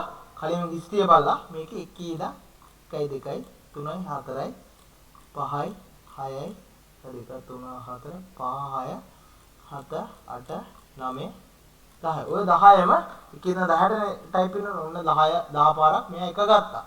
හරිද? එතකොට මෙතන තියෙන ඇත්තටම strongly taken. හැම එකම හරි ගිහිල්ලා strongly taken. හරිද? එක තියෙන්නේ. හරිද? අන්තිම වතාව විතර මෙයාගේ ගෙස්ට් එක වැරදිනවා. එතකොට බිඳුව වෙනවා. හරිද? ඒ කියන්නේ weekly taken එකට යනවා. weekly taken. ඒකක් තියෙන ඇත්තටම අන්තිම වතාව විතර මේක වැරදි. එක බිඳුව කියලා කියන්නේ ඇත්තටම මෙයා බලනවා. එක බිඳුව කියලා කියන්නේ weekly taken. මේක විතරක් එක බිඳුව. මේක ඇවිල්ලා ඒ තියෙන ටේකන් පැත්තේ. හරි. ටේකන් පැත්ත තියෙන විතරක් මේක දෙපාරක් ඩිසිෂන් එක වැරදුනොත් විතරයි මෙයා ඩිසිෂන් එක චේන්ජ් කරන්නේ. ඒකින්ද මෙයා දෙපාරක් වැරදුනේ නැහැ. තාම එකපාරයි වැරදිලා තියෙන්නේ. ඊළඟ ලූප් එකේ දැන් හිතන්න i ගේ වැලියු එක කියලා ගත්තේ. ඊළඟ ලූප් එකේ i ගේ වැලියු එක print කරනවත් එකේ ඉඳන් 10 වෙනකම් මෙයා මෙතනදී 1 කියන වැලියු එකෙන් තමයි පටන් ගන්න. ඒකින්ද ඊළඟ එකේදී මේක හරියනවා. හරිද? මේ 2 bit predict එක එහෙම තමයි යන්නේ. ඊට පස්සේ තියෙනවා තව predictor වර්ග තියෙනවා. ඒක මේවත් පරණ CPU වල පාවිච්චි උනේ. තව predictor වර්ග තියෙනවා. මේක තියෙනවා bimodal predictor කියලා එකක්. bimodal. හරිද? ඒක තියෙනවා. මේ 2 bit predictor එකේම advanced version එකක් තියෙනවා. bimodal predictor කියලා එකක්. predictor කියලා එකක්. මේ bimodal predictor එක කියලා කියන 2 bit predictor එකේම advanced version එකක්. හරිද? මේකෙදි මේ branch එකේ address එක table එකක් history එක තියාගෙන history table එකක් තියෙනවා. මේ branch එකේ pattern එකේ history table එක තියා ගන්නවා. එක branch එකකට එක 2 bit count එක බැගින් තියෙනවා. උදාහරණයක් විදිහට හිතන්නකො මෙහෙම. හරිද? එක junction එක දැන් හිතන්නකො දැන් මෙහෙම දැන් ඔයා traffic light තියෙන junction එකකට යනවා. හරිද? ඒකෙදි නිතරම green light එක වැටෙනවා. අනිත් junction එකේ නිතරම අනිත් හන්දියේ නිතරම red light එක තමයි වැටලා තියෙන්නේ. ඔයා නිතරම මේ පාරේ යනවා. එක හන්දියක් තියෙනවා කියලා හිතන්නකො. එක හන්දිය. ඔයා නිතරම එක පාරක යනවා. මෙතන හන්දි දෙකක් තියෙනවා කියලා හිතන්නකො. එක හන්දියක නිතරම ඔයා යන හැමරෙම ඒ ටයිම් එකේ green light එක වැටලා තියෙන්නේ.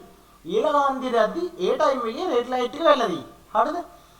එතකොට ඔයා දන්නවා මේ junction එකේ මෙයා pattern එක තියාගෙන ඉන්නවා මේක හැමතිස්සෙම green වෙන්න ඕන. අනිත් junction එකේ මත තියාගෙන මේක හැමතිස්සෙම red වෙන්න ඕන කියලා. හරිද? එතකොට ඒක තමයි මේ දැන් එතකොට මේ මෙතනදී මේ pattern history table එකක් කියලා කියන්නේ ඒක. හරිද? මේ bimodal predict එකේදී ඒක තමයි වෙන්නේ. එතකොට තව තියෙනවා දැන් මේක ඇවිල්ලා 2 bit predict එකේම advanced version එක bimodal predictor කියන එක. ඊට පස්සේ තියෙනවා local predictor කියලා එකක්. local predictor. හරිද? ඊළඟට තියෙනවා local predictor. හරිද? මේ bimodal predictor එක දැන් වැඩි use වෙන්නේ නැහැ. දැන් මේ local predictor කියන එක බලමු. local predictor. local predictor එකේදී වෙන්නේ එක branch එකක පසුගිය history එක. හරිද? එක branch එක හිතනකො එක junction එක කියලා. හරිද? එක branch එකක පසුගිය history එක වෙනම history table එකක තියාගෙන ඉන්නවා. හරිද? දැන් උදාහරණයක් විදිහට ගෙදර light එක තියෙනවා. ඒකේ switch එක ඔයා විතර on off කරනවා. හරිද? ගෙදර light එක තියෙනවා. ඒක switch එක ඔයා on කරනවා. ඊළඟ පාර off කරනවා. ඊළඟ පාර on කරනවා. ඊට පස්සේ ඊළඟ පාර off කරනවා. හරිද? හරිද? අනිත් light switch එක තියෙනවා. හරිද? දැන් ඕක එකක් කියලා හිතනවා. හරිද? එතකොට මේකේ pattern එක ඔයා මතක තියාගෙන ඉන්නවා. මේ branch එකේ. දැන් මේක ඇවිල්ලා මේ කාමරේ. මේක ඇවිල්ලා එක කාමරයක් කියලා හිතන්නකෝ. එක කාමරයක් තියෙනවා. මේකේ pattern එක ඕක. ඊළඟ කාමරේ pattern එක වෙනස් වෙන්න පුළුවන්. හරිද? එක කාමරයක්. එතකොට මේකේ pattern එක on off. හරිද? එතකොට ඔයා ගන්නවා ඊළඟ පාර මේක දැන් off වෙලා තියෙන්නේ. ඊළඟට මෙයා on වෙන්න ඕනේ කියලා. ඊළඟට මෙයා on වෙන්න ඕනේ කියලා pattern එක දන්නවා. හරිද? එතකොට මේක මෙයා branch එකේ pattern එක history table එකකට මේකට කියනවා local predictor එක කියලා. හරිද?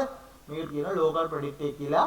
එතකොට මෙයා ඊළඟට දන්නවා මේක ඊළඟට on වෙන්න ඕනේ කියලා. මේක off මට්ටමේදී මේක on වෙන්න ඕන. ඊළඟ පාර මෙයා දන්නවා මේක off on මට්ටමේදී මේක off වෙන්න ඕනේ. මේ pattern එක මෙයා history table එකේ තියාගෙන. මේක තමයි local predictor එක කියලා කියන්නේ. ඒක තමයි local predictor එක කියලා කියන්නේ. මෙයා දන්නවා ඊළඟට මේක on වෙන්න ඕනේ කියලා. හරිද? ඊට පස්සේ තියෙනවා global predictor කියලා එකක්. හරිද? global predictor කියලා කියන්නේ දැන් හිතන්නකෝ මේක තියෙනවා දැන් ඊළඟට තියෙනවා global predictor කියලා එක. හරිද? global predictor කියලා කියන්නේ දැන් ඔන්න කාමරාංක එක මේක light එක on off light එක ගන්න බෑ. ඒකට බිංදුව එක දෙකයිනේ. හරිද? හරි මේක pattern එකක් තියෙනවා මෙහෙම switch එකක් කියලා හිතන්න එපා on මේක pattern එකක් තියෙනවා මේක pattern එකක් තියෙනවා කියලා හිතන්නකෝ pattern එකක් තියෙනවා නෑ හරි අපි on off ම ගමු හරිද on off කියලා දෙකක් තියෙනවා කියලා විතරක් හිතන්න එපා on off on off off කියලා pattern එකක් තියෙනවා කියලා හිතනකො. ඒක pattern එකක් කියලා හිතනකො off. හරිද? නෑ හිතනවා table එක තියෙනවා රෙදි කැබලි වගේක්. ඒකේ පළවෙනි රෙද්ද රතු පාටයි. රෙදි මේ කඩදාසි කැබලි කීපයක් තියෙන. ඒක පළවෙනි කඩදාසිය රතු පාටයි. ඊළඟ කඩදාසිය අපි හිතනවා yellow. හරි? කහ පාටයි. ඊළඟ කඩදාසියත් yellow පාටයි. හරි? ඊළඟ කඩදාසියත් yellow පාටයි. ඊළඟ කඩදාසිය නැවත රතු පාටයි. හරි? ඊළඟ කඩදාසිය නැවත yellow පාටයි. මේක pattern එකක් කියලා හිතන්නකෝ. හරි? ඊළඟ කඩදාසිය නැවත yellow පාටයි. හරි? මේක එක pattern එකක්. හරි? ඒක දෙවෙනි කාමරේ තියෙනවා. දෙවෙනි table එකේ තියෙනවා. දෙවෙනි table එක. හරි? දෙවෙනි table එකේ pattern එක පළවෙනි කඩදාසිය yellow, ඊළඟ කඩදාසිය red, ඊළඟ කඩදාසිය red, ඊළඟ කඩදාසිය red, ඊළඟ කඩදාසිය yellow. හරි? red sorry පළවෙනි කඩදාසිය yellow, දෙවෙනි කඩදාසිය red, ඊළඟ කඩදාසිය red, ඊළඟ කඩදාසිය yellow, ඊළඟ කඩදාසිය red, ඊළඟ කඩදාසිය red.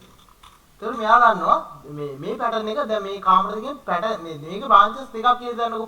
මේක branches දෙකක්. මෙයා ගන්නවා මෙයා පළවෙනි branch එක මේක branches දෙකක්. හරිද?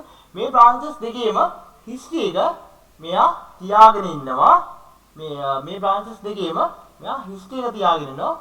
මේ දෙක බලලා මෙයා guess කරනවා ඊළඟට වෙන්න ඕනේ මොකද්ද කියලා. හරිද? මේ branches දෙකේම history එක මෙයා තියාගෙන ඉන්නවා. මේ දෙකම අනුසාරයෙන් මෙයා තීරණය කරනවා ඊළඟ එක මොකද්ද කියලා guess කරනවා. හරිද? ඒක තමයි global predictor කියලා කියන්නේ. හරිද? එතකොට තියෙන තව tournament predictor කියලා කියනවා. tournament predictor එකේදී වෙන්නේ ඊළඟට තියෙනවා tournament predictor කියලා එකක්. ඊළඟට තියෙනවා tournament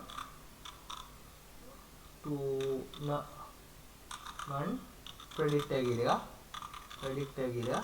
tournament predictor එකේදී වෙන්නේ local සහ global predictor දෙකම පාවිච්චි කරලා මොකද්ද හොඳින් වැඩ කරන්නේ කියලා මෙයා තීරණය කරගන්නවා. හරිද? මේක අර alpha processor වල පාවිච්චි වුණා. හරිද? local සහ local plus global predictor දෙකම පාවිච්චි කරලා තීරණය කරනවා මොකද්ද හොඳටම වැඩ කරන්නේ කියලා හොඳ එක තෝරගන්නවා. හරිද? හොඳම මොකද්ද හොඳින් වැඩ කරන්නේ කියලා තෝරගෙන ඒක පාවිච්චි කරනවා මේ tournament predictor එකේදී. හරිද? එතකොට tournament predictor එකේදී local සහ global predictor එකේදී කලින් records පාවිච්චි කරලා හොඳම එක්කෙනාව තෝරගෙන ඒක තමයි හොඳටම වැඩ කරන්නේ කියලා මෙයා තීරණය කරනවා tournament predictor එකේදී. ඊට පස්සේ තව තියෙනවා දැන් ඒ වල තියෙන test කියලා එකක් තියෙනවා. හරිද?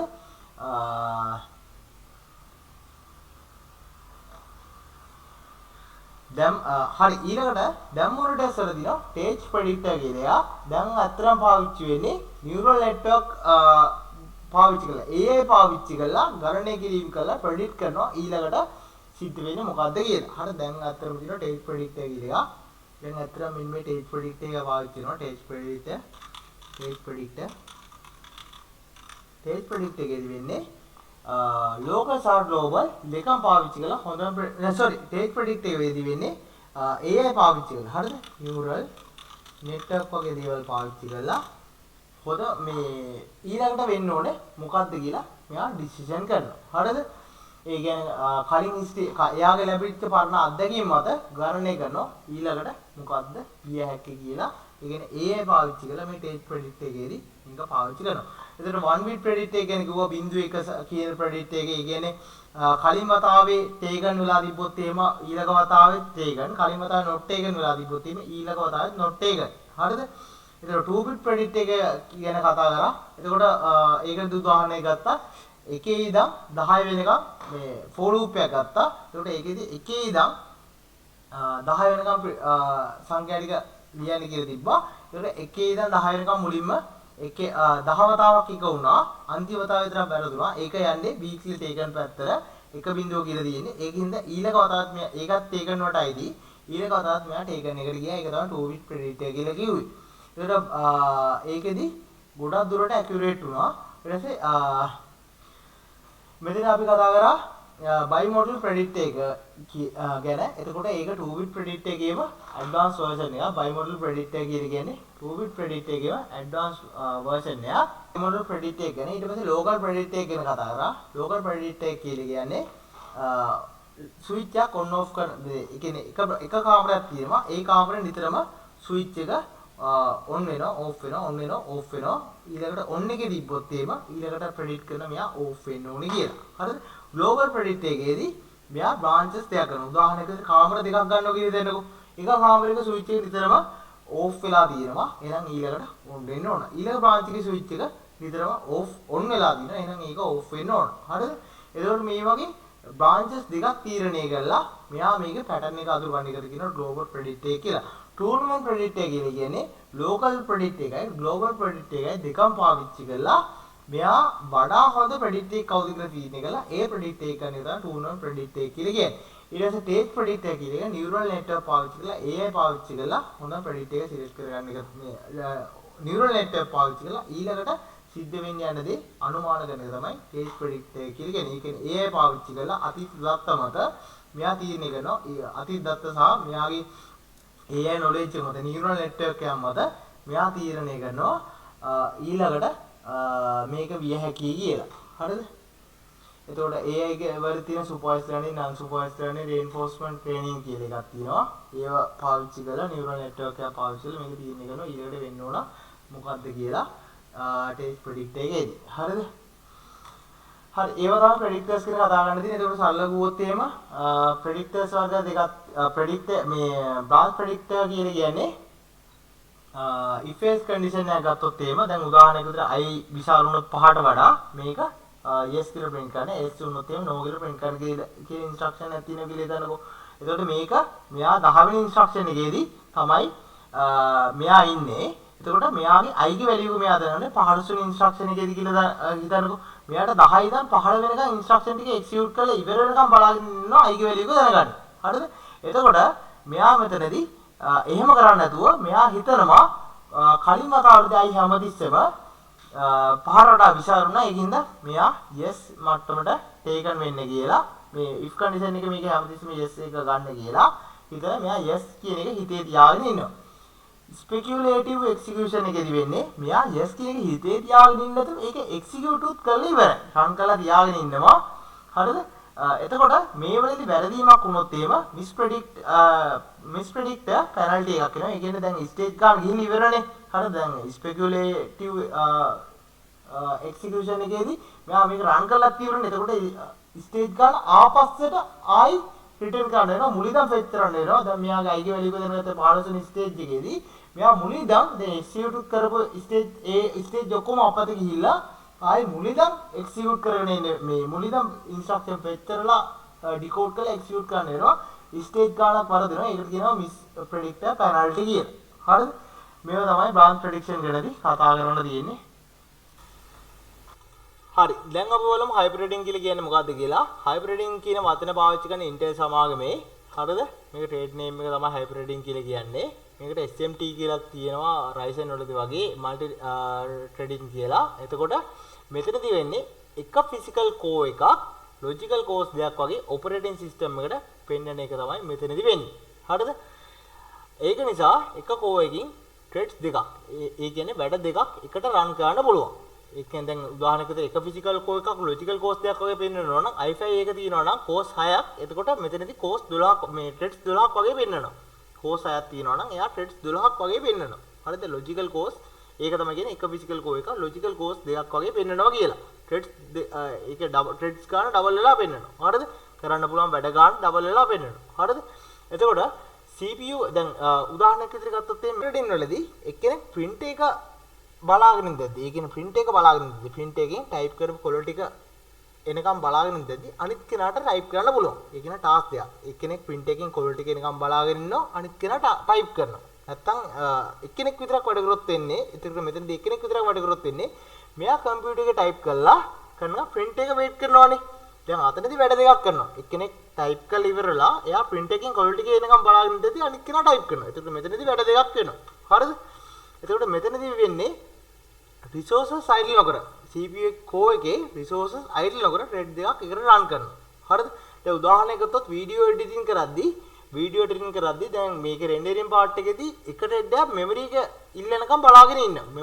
මෙමරි එක බලාගෙන ඉන්නවා. එක රෙඩ් එකක් මෙමරි එක බලාගෙන ඉන්නවා. අනිත් කෙනාට ඉෆෙක්ට් ඇප්ලයි කරන්න පුළුවන්. හරිද? වෙබ් බ්‍රවුසර් එකේ ටැබ්ස් කීපයක් ඕපන් නම් එක්කෙනෙක් ලෝඩින් කරද්දී අනිත් කෙනාට වීඩියෝ එක ස්මූත් ප්ලේ කරන්න පුළුවන්. මේක වාසිය තමයි performance 15%ක් 130ක් වැඩි වෙන. performance 15%ක් හෝ 130ක් වැඩි වෙන්න පුළුවන්. හරිද?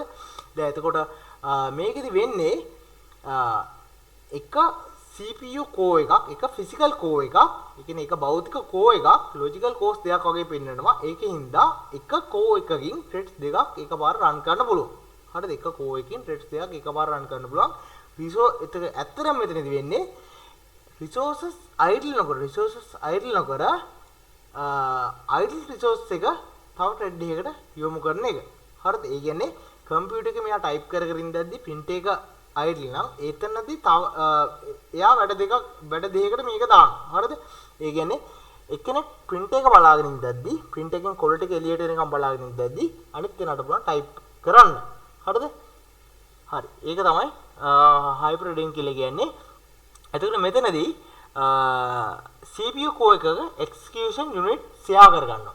දැන් CPU එක තියෙන execution unit කියලා එකක්. ඒ කියන්නේ මම ඔයගොල්ලන්ට කිව්වා ALU කියලා එකක් තියෙනවා, FPU කියලා එකක් තියෙනවා. මේ වලින් තමයි කරන්නේ ALU එකෙන් තමයි කරන්නේ arithmetic operators වගේ දේවල්. දැන් ඕගොල්ලෝ දන්නවා CPU එකෙන් තමයි එක දේවල් ගණනය කරන්නේ. අපි දෙන calculation වගේ දේවල් කරන්නේ මේ CPU එකකින්, execute කරන්නේ මේ CPU එකකින්. මේකේ තියෙන execution unit කියලා එකක්. ඒකෙන් තමයි ඇත්තටම දැන් 5 එකතු වීම 3 වගේ එකක් දුන්නොත් මේක calculation කරලා input එක process වෙන part එක execution unit එකෙන්. ඒකෙන් දැන් 5 එකතු වීම 3 කියලා දුන්නොත් ඒ input දෙක එකට එකතු කරලා 8 කියලා උත්තරය දෙන්නේ මේ ALU කියන unit එක. එතකොට මේ වෙලදී if else for loop වගේ දේවලුත් මෙතනදී execution වෙනවා. හරිද? එතකොට මේ ALU unit එක තමයි CPU එකේ execution unit එක කියලා කියන්නේ. එතකොට මේ වෙලදී මේකෙදි registers program counters වගේ දේවල් duplicate කරලා තියෙනවා. හරිද? දැන් අතන program counter කියලා එක කියවින්ද කියන program counter කියලා කියන්නේ මේකට කියන program counter කියලා කියන්නේ දැන් මම ඒක ආයි මේව කරන්න. program counter කියලා කියන්නේ දැන් හිතන්නකෝ ඔයා පොතක් තියෙනවා. ඒ පොත කියවගෙන ඉන්නවා. program counter කියලා කියන්නේ මේකයි. ඔයා පොතක් කියවනවා. ඒ පොතේ කියවන්නේ 126 වෙනි පිටුව. හරිද? 126 වෙනි පිටුව තමයි කියවන්නේ. හරිද? එතකොට මේ 126 කියලා කියන්නේ RAM එකේ තියෙන instruction number එක කියලා කියනවා. දෙකන RAM එකෙන් අපි ගන්න 126 වෙනි instruction එක තමයි මේක. මේක කියලා හිතනකො 126 කියලා කියන්නේ instruction number එක කියලා හිතන්නකො. ඊළඟට කියවන්න තියෙන්නේ 127 වෙනි පිටුවනේ. හරිද? ඊළඟට කියවන්න තියෙන්නේ 127 වෙනි පිටුව. එතකොට මේක තමයි program count එක. හරිද? ඊළඟට execute කරන්න තියෙන instruction එක. instruction එක තියෙන මේක address එකක් විදිහට යන්නේ.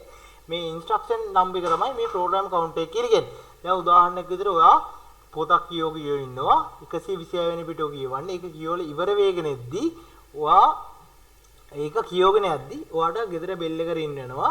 ඔයා ඒකින්ද bookmark එකක් තියෙන 126 වෙනි පිටුවට. ඊට පස්සේ ඔයා දන්නවා 127 වෙනි පිටුව ඊළඟට කියවන්න තියෙන්නේ කියලා.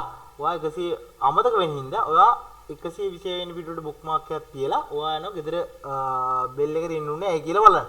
ඊට පස්සේ මේ වැඩේ කරගෙන ඉවිල්ලා ආයි bookmark ආයි පොත ළඟට ආවට පස්සේ ඔයාලට මතක නැහැ සාමාන්‍ය ගොඩක් වෙලා ගියොත් එimhe කියවෙන පිටුවද කියුවේ කියලා bookmark එකේ තියපු හින්දා ඔයා දන්නවා ඊළඟට කියවන්න තියෙන්නේ 127 වෙනි පිටුව කියලා. ඒ වගේ තමයි කම්පියුටර් එකේ ප්‍රෝග්‍රෑම් account එක වැදගත් වෙන්නේ. ඊළඟට execute කරන්න තියෙන instruction එක මොකක් කීවෙනියද කියලා බලාගන්න. ඒතර ප්‍රෝග්‍රෑම් count එක සාමාන්‍ය 126 127 විතර මේ විදිහට ගියාට සමහර තැන්වලදී පිළිවෙලට යනවා instruction numbers පිළිවෙලට යනවා. සමහර තැන්වලදී jump වෙන අවස්ථා තියෙනවා.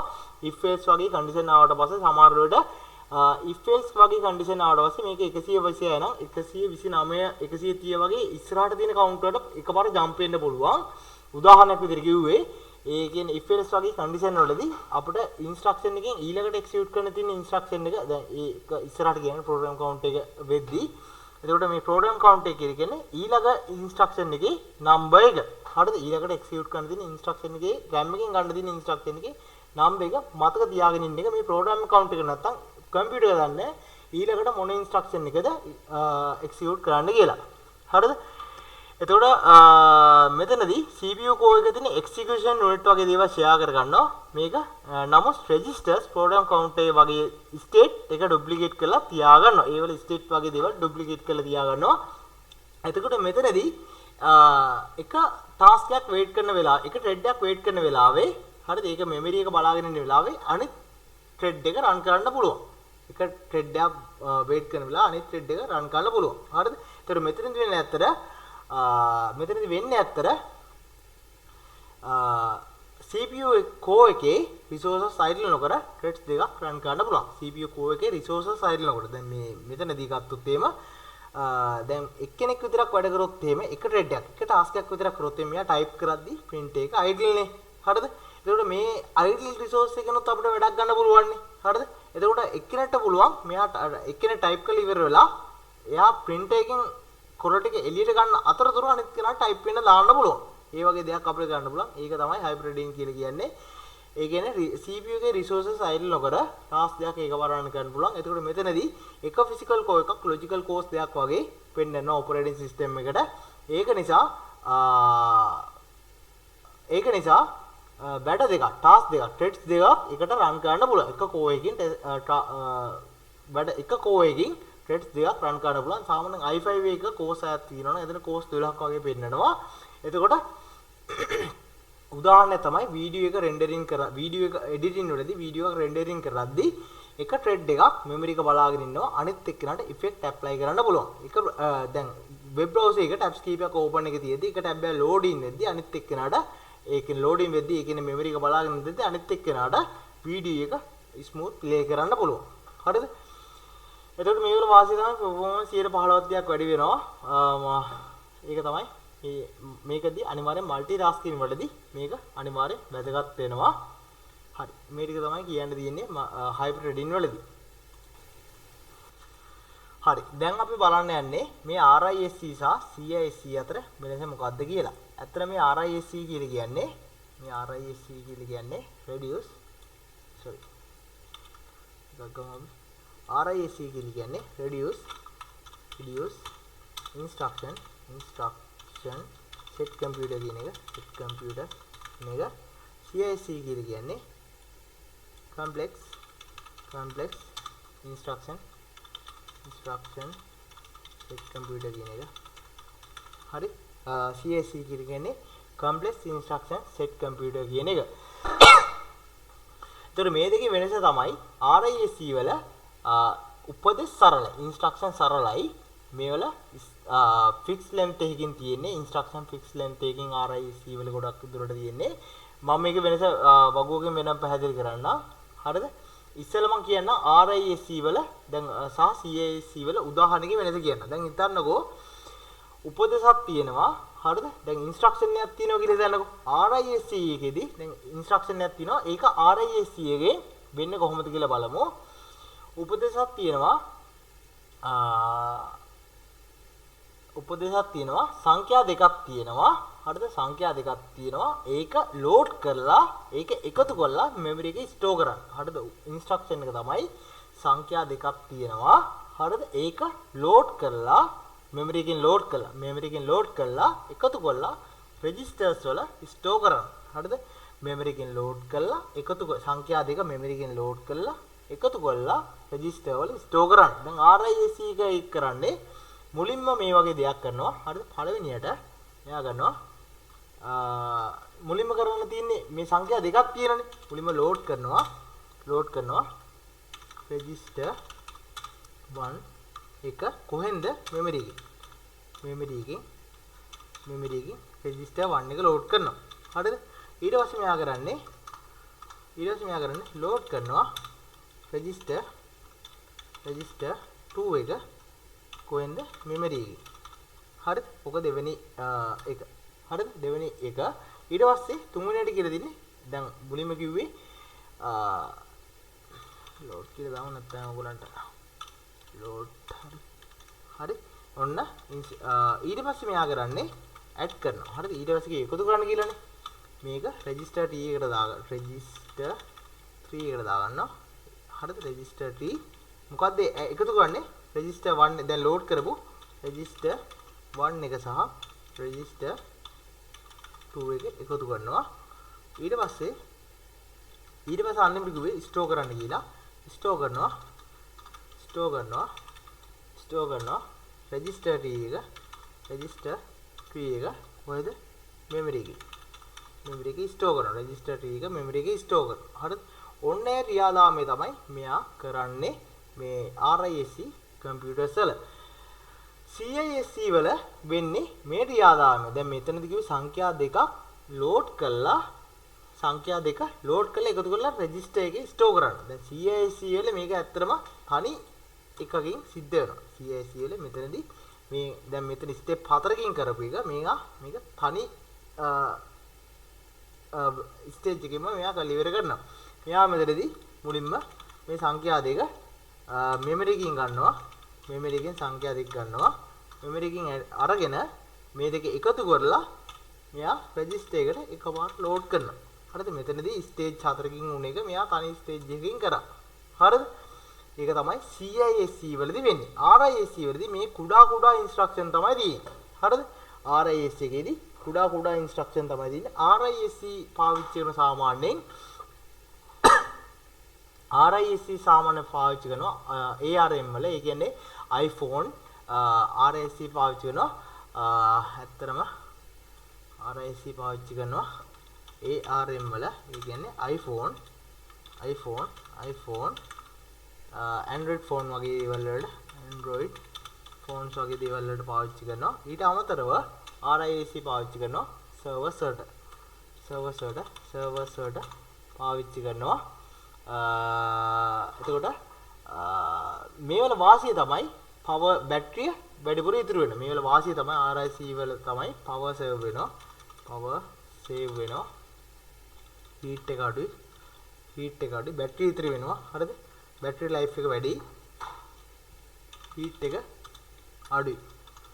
හරිද? power එක save වෙනවා. heat එක අඩුයි. හරිද? low heat කියලා දාන්න. heat එක අඩුයි. හරිද? එතකොට RISC වල battery life එක හොඳයි. හරිද? good battery life. power save කියලා දාන්න නැත්නම් good battery life කියලා දාන්න. good battery life. නැත්නම් save battery life කියලා දාන්න. save battery life. හරිද? එතකොට RISC වල දැන් RISC ගොඩක් ස්මාර්ට්ෆෝන් වල ටැබ්ලට්ස් වල ගොඩක් පාවිච්චි වෙනවා මේ RISC කියන එක. ඊට අමතරව සර්වර්ස් වල පාවිච්චි වෙනවා RISC කියන එක. දැන් මේ Intel මේ CISC කියන එක ගොඩක් Intel CISC කියන එක පාවිච්චි කරන ගොඩක් Intel x86 සහ AMD වල පාවිච්චි වෙනවා. AMD PC laptop වල ගොඩක් පාවිච්චි වෙන්නේ. PC laptops වල ගොඩක් පාවිච්චි වෙන්නේ මේ CISC කියන එක. ඒතර මේ වල වාසිය තමයි software compatibility එක හොඳයි. ඒ වාසිය තමයි software compatibility එක හොඳයි. හරිද? මේක software compatibility එක හොඳයි. Windows වල පරණ programs හොඳට run වෙනවා. එතකොට දැන් තියෙන Intel AMD CPU වලත් ඇත්තටම Intel AMD CPU වලත් මේ CISC එක ඇතුලේ RISC වල micro operation run මේ break කරලා run කරන අවස්ථා තියෙනවා. හරිද?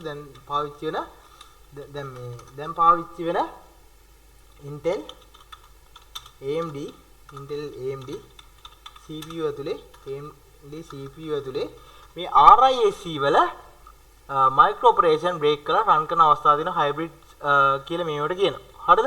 එතකොට මේ වල තියෙන වෙනස්කම් තමයි RISC සහ CISC වල වෙනස්කම් ගත්තොත් එහෙම මේ RISC එකේ instruction සරලයි fixed length එකක් තියෙන්නේ.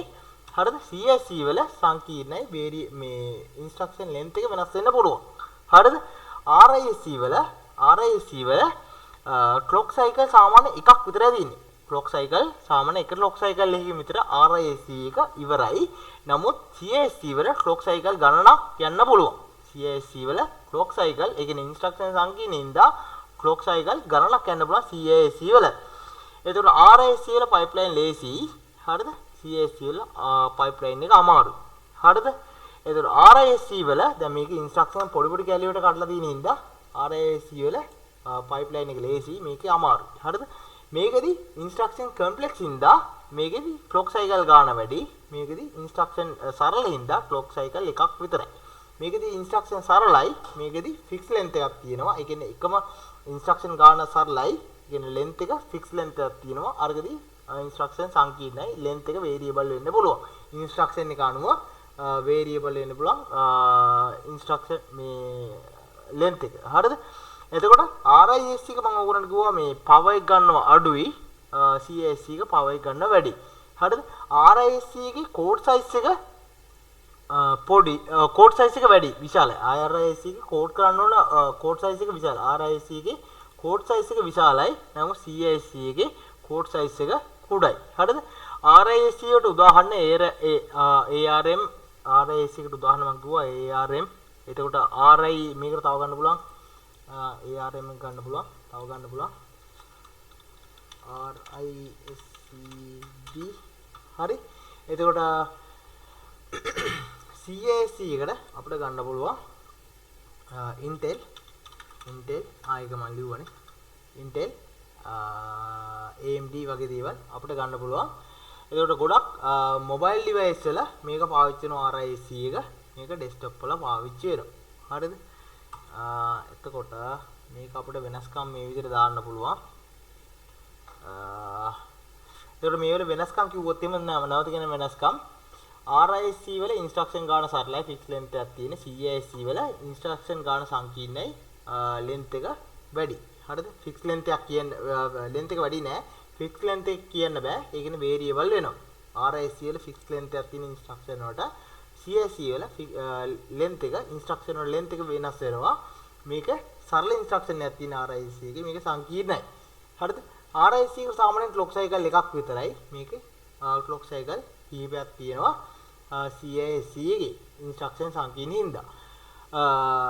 RISC එකේ පයිප්ලයින් එක ලේසි. CISC එකේ පයිප්ලයින් එක අමාරුයි. RISC එක පවර් එක ගන්නවා. RISC එක පවර් එක ගන්නවා අඩුයි. CISC එක පවර් එක ගන්නවා වැඩි. හරිද? RISC එක පවර් එක ගන්න අඩු හින්දා බැටරි ලයිෆ් එක ගොඩක් සේව් වෙනවා.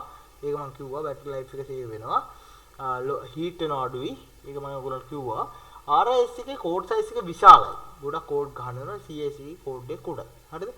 RISC වල උදාහරණ තමයි ARM RISC එකේ තියෙන ගොඩක් මොබයිල් ඩිවයිස් වලට පාවිච්චි වෙනවා. CISC එක Intel AMD වගේ x86 වගේ ඒවට ඩෙස්ක්ටොප් සර්වර්ස් වලට පාවිච්චි වෙනවා. RISC හින්දා තමයි අද ස්මාර්ට් ෆෝන් ගොඩක් එෆිෂියන්ට් වෙලා තියෙන්නේ. CISC නිසා තමයි ඇත්තටම PC ගොඩක් පවර්ෆුල් වෙලා තියෙන්නේ.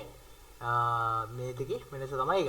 RISC හින්දා තමයි ස්මාර්ට් ෆෝන් ගොඩක් එෆිෂියන්ට් වෙලා තියෙන්නේ. CISC හින්දා තමයි PC ගොඩක් පවර්ෆුල් වෙලා තියෙන්නේ. හරිද? ඇත්තටම RISC කියලා කියන්නේ ඇත්තටම ඉන්ස්ට්‍රක්ෂන් කුඩා කොටස් වලට කඩලා තමයි මේක එක්සිකියුට් වෙන්නේ. සරල ඉන්ස්ට්‍රක්ෂන් තියෙන්නේ. හරිද? මේකෙදි එක ඉන්ස්ට්‍රක්ෂන් එක ඉන්ස්ට්‍රක්ෂන් එක එකපාර ඒ කියන්නේ සංකීර්ණ විදිහට ඉවර කරන්න try කරනවා මේ CISC එකේදී. එතකොට මෙතනදී RISC එකේ ඉන්ස්ට්‍රක්ෂන් වලට ෆික්ස් ලෙන්ත් එකක් තියෙනවා. එයා දන්නවා සාමාන්‍ය ඉන්ස්ට්‍රක්ෂන් එකක් RISC එකේ එක ක්ලොක් සයිකල් එකකින් ඉන්ස්ට්‍රක්ෂන් එක ඉවර සරල හින්දා CISC එකේදී ක්ලොක් සයිකල් ගන්න වැඩි. අතර පයිප්ලයින් එක RISC එකේ ලේසි. CISC එකේ අමාරුයි. RISC එකේ පවර් එක ගන්නව අඩුයි. CISC එකේ පවර් එක ගන්න වැඩි. කෝඩ් සයිස් එක RISC එකේ විශාලයි. CISC එකේ කුඩයි. ගොඩක් මොබයිල් ඩිවයිස් වලට පාවිච්චි වෙන්නේ මේ RISC කියන එක.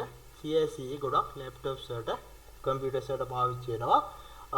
RISC එකට උදාහරණ තමයි ARM RISC-V කියලා කියන්නේ. ඒ කියන්නේ ස්මාර්ට් iPhone Android phone වල ගොඩක් පාවිච්චි කරන RISC. CISC වලට උදාහරණ තමයි Intel x86 AMD කියලා කියන්නේ CISC වලට උදාහරණ. මේවා තමයි RISC සහ CISC අතර වෙනස්කම්. හරි. දැන් අපි කතා කරන්න යන්නේ instruction set architecture කියන එක ගැන. එහෙම නැත්නම් ISA කියන එක ගැන. හරිද? මේ instruction set architecture කියලා කියන්නේ ඇත්තටම කම්පියුටර් එක ඇත්තටම මේ instruction set architecture කියලා කියන්නේ CPU එක කතා කරන නීති සහ භාෂාවට තමයි මේ instruction set architecture කියලා කියන්නේ. CPU එක කතා කරන නීති සහ භාෂාවට. හරිද? එතකොට මේක ඇත්තටම ප්‍රෝග්‍රෑමර් සහ හાર્ඩ්වෙයාර් එක අතර, ඒ කියන්නේ ප්‍රෝග්‍රෑමර් එහෙම නැත්නම් කම්පයිල් එක සහ හાર્ඩ්වෙයාර් එක අතර ඉන්ටර්ෆේස් එකක් වගේ එකක් තමයි මේ ඉන්ස්ට්‍රක්ෂන් සෙට් ආකිටෙක්චර් එක. ඇත්තටම CPU එකට තේරෙන්නේ උපදෙස් මොනවද? හරිද? ඇත්තටම මෙයාට තේරෙනවා add sub, ඒ කියන්නේ එකතු කරන්න, අඩු කරන්න, load කරන්න, store කරන්න වගේ උපදෙස්. ඒකට මෙයා දන්නවා කොච්චර registers ගානක් තියෙනවද, මොන වගේ data තියෙනවද. හරිද? integer තියෙන්න පුළුවන්. ඒ කියන්නේ පූර්ණ සංඛ්‍යා තියෙන්න පුළුවන්, float තියෙන්න පුළුවන්, දශම සංඛ්‍යා තියෙන්න පුළුවන්. memory address මොනවද? මේ තමයි ඇත්තටම සලකා බලන්න instruction set architecture එකේ මෙයාට තේරෙන භාෂාවට තමයි අපි මේ උපදෙස් දෙන්න ඕන. දැන් ඇත්තටම මෙහෙම කිව්වොත් එහෙම චීන කෙනෙක්ට කිව්වොත් මේ අපි ඉංග්‍රීසි යූස් කරන්නේ. හරිද? අපි යූස් කරන ඉංග්‍රීසි ඒකෙන් කිව්වොත් එහෙම 5ට 3ක් එකතු කරන්න කියලා. ඒක චීන කෙනෙක් මේ අපි පාවිච්චි කරන ඉංග්‍රීසි භාෂාව කියලා හිතන්නකෝ. ඉංග්‍රීසියෙන් කියනවා සාමාන්‍යයෙන් add 5 and 3. හරිද? ඒ කියන්නේ 5 එකතු කිරීම 3 5ට 3ක් එකතු කරන්න කියලා කියනවා ඉංග්‍රීසියෙන්. ඒක චීන කෙනෙක්ට තේරෙයිද? නෑනේ add 5 and 3 කියලා කිව්වොත් එimhe එයා ඉංග්‍රීසි දන්නේ. ඒක චීන කෙනෙක්ට තේරෙන්නේ නෑ. ඒ වගේ තමයි අපි මේ එක එක ඔපරේටින් සිස්ටම් අනුව. හරිද? එක එක දැන් ගත්තොත් එක එක ඔපරේටින් සිස්ටම් නේ. දැන් ඒ වගේ තමයි ARM ඔපරේටින් සිස්ටම් එක. ඒ කියන්නේ ARM එක පාවිච්චි කරන මම ඔයගොල්ලන්ට කියවන මොබයිල් ඩිවයිසස්, ටැබ්ලට්ස් වගේ දේවල් වලටනේ. හරිද? එතකොට ඒකදී පාවිච්චි කරන්නේ RISC කියන එක. හරිද? එතකොට CASC කියන එක පාවිච්චි කරන එක සරල උපදෙස්. හරිද? ඒ කියන්නේ මම ඔයගොල්ලන්ට කලින් කිව්වා RISC සහ CASC අතර වෙනස. හරිද? ඒක පාවිච්චි කරන්නේ Intel x86 AMD වගේ කම්පියුටර්ස් වලින්, Ryzen වගේ කම්පියුටර්ස් වලින් පාවිච්චි වෙන්නේ. Intel Ryzen වගේ කම්පියුටර්ස් වලින් පාවිච්චි වෙන්නේ laptop desktop වල පාවිච්චි CASC. හරිද? නමුත් RISC පාවිච්චි වෙන්නේ mobile devices tablets වගේ දේවල් එක.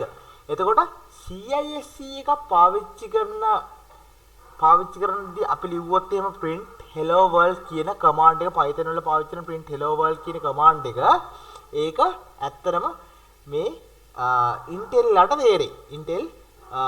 ලට තේරෙයි. AMD ලට තේරෙයි. මොකද laptop desktop වල CISC එක පාවිච්චි කරන ඉඳ. නමුත් ARM එකට තේරෙයිද? නෑ. ARM එකට ඒ instruction එක තේරෙන්නේ නෑ. හරිද? ඒ කියන්නේ මේ අපි instruction set architecture එකේදී ARM එකට වෙනම instruction set architecture එකක් තියෙන්නේ. මේ Intel ලට වෙනම instruction set architecture එකක් තියෙන්නේ. එතකොට මේ අදාළ එක විදියට අපි instruction ලබා දෙන්න ඕන විදිය වෙනස් වෙනවා. හරිද? එතකොට මේකදී අපි දැන් ඇත්තටම CPU මේ instruction set architecture කියලා කියන්නේ CPU එක කතා කරන නීති සහ භාෂාවට තමයි කියන්නේ instruction set architecture කියලා. මේක ඇත්තටම දැන් ඕගොල්ලෝ හිතන්නේ මෙහෙම. හරිද? අපි print hello world කියලා ලියද්දී මේක ඇත්තටම ලියන්නේ ඉංග්‍රීසි භාෂාවෙන්. නමුත් මේක කම්පියුටර් එක දන්නවද? කම්පියුටර් එක print hello world කියන ඉංග්‍රීසි ලැන්ග්වේජ් එක දන්නව නෑ. ඒක දන්නේ බිංදුව සහ එක කියන අකුරු ටික විතරයි. ඒකින්ද ඒක බිංදුව එක විදියට Python ලැන්ග්වේජ් එකට කන්වර්ට් වෙන්න ඕන. මේක instruction set architecture එක හරහා මේක මේ කම්පයිල් එක හනුව මේක කම්පයිල් වෙලා අපේ CPU එක කතා කරන භාෂාවයි අපේ ලියපු ප්‍රෝග්‍රෑම් එකයි එකම භාෂාවකට කන්වර්ට් කරනවා. හරිද? ඊට පස්සේ තමයි CPU එක තේරුම් ගන්නේ දැන් මේ දෙකම තියෙන එකම භාෂාවෙන්. හරි, එහෙනම් මේකට දෙන්න ඕන උත්තරේ මේකයි කියලා. නැත්නම් ඒක නිකන් ඉංග්‍රීසි භාෂාවෙන් චීනෙට කතා කරා වගේ. හරිද? එතකොට මෙතනදී IS එක hardware details hide කරනවා. නමුත් software ලියන්න ඕන ඒ විදියට. හරිද? hardware details hide කරලා software ඒ විදියට ලියන්න ඕන. ISA කියලා කියන්නේ ඇත්තටම instruction set architecture කියලා කියන්නේ CPU එකේ භාෂාව. හරිද? එකම ප්‍රෝග්‍රෑම් මේ ඒ කියන්නේ දැන් ඇත්තටම එකම ප්‍රෝග්‍රෑම් එක රන් කරන්න නම් CPU එකයි ISA එකයි සේම් වෙන්න ඕන. හරිද? එහෙම නැත්නම් දැන් ප්‍රෝග්‍රෑම් එක රන් කරන්න දැන් print hello world කියලා ලිව්වොත් එහෙම ඒක ඉංග්‍රීසියෙන් ලියන්නේ. ඒක CPU කතා කරන භාෂාව නෙවෙයි. හරිද? CPU එක කතා කරන භාෂාවට කන්වර්ට් කරන්න ඕන. ඒක තමයි කම්පයිල් එක කරන්නේ. හරිද? එතකොට මේ Intel වලට ඒ කමාන්ඩ් එක දුන්නොත් එහෙම එයා ඒක කම්පයිල් කරලා ඒ අනුව ඒ අදාළ මේක අනුව ඒක කම්පයිල් කරලා එයා ඒ අදාළ ඉන්ස්ට්‍රක්ෂන් එක එක්සිකියුට් කරනවා. නමුත් ඒක ARM වලට තේරෙන්නේ නැහැ. හරිද? එතකොට මේක තමයි instruction set architecture කියලා කියන්නේ. දැන් ARM වල තියෙන ISA එක නිසා ARM කියලා කියන්නේ මේ mobile device, tablet වගේ දේවල් වලට පාවිච්චි කරන CPU භාෂාව නිසා ඇත්තටම මේක power එක ගොඩක් ඉතිරි. ඒ කියන්නේ power එක efficient. ඒ නිසා battery ඉතිරි වෙනවා. හරිද? නමුත් මේ අපි මේ Intel ලගේ ඒක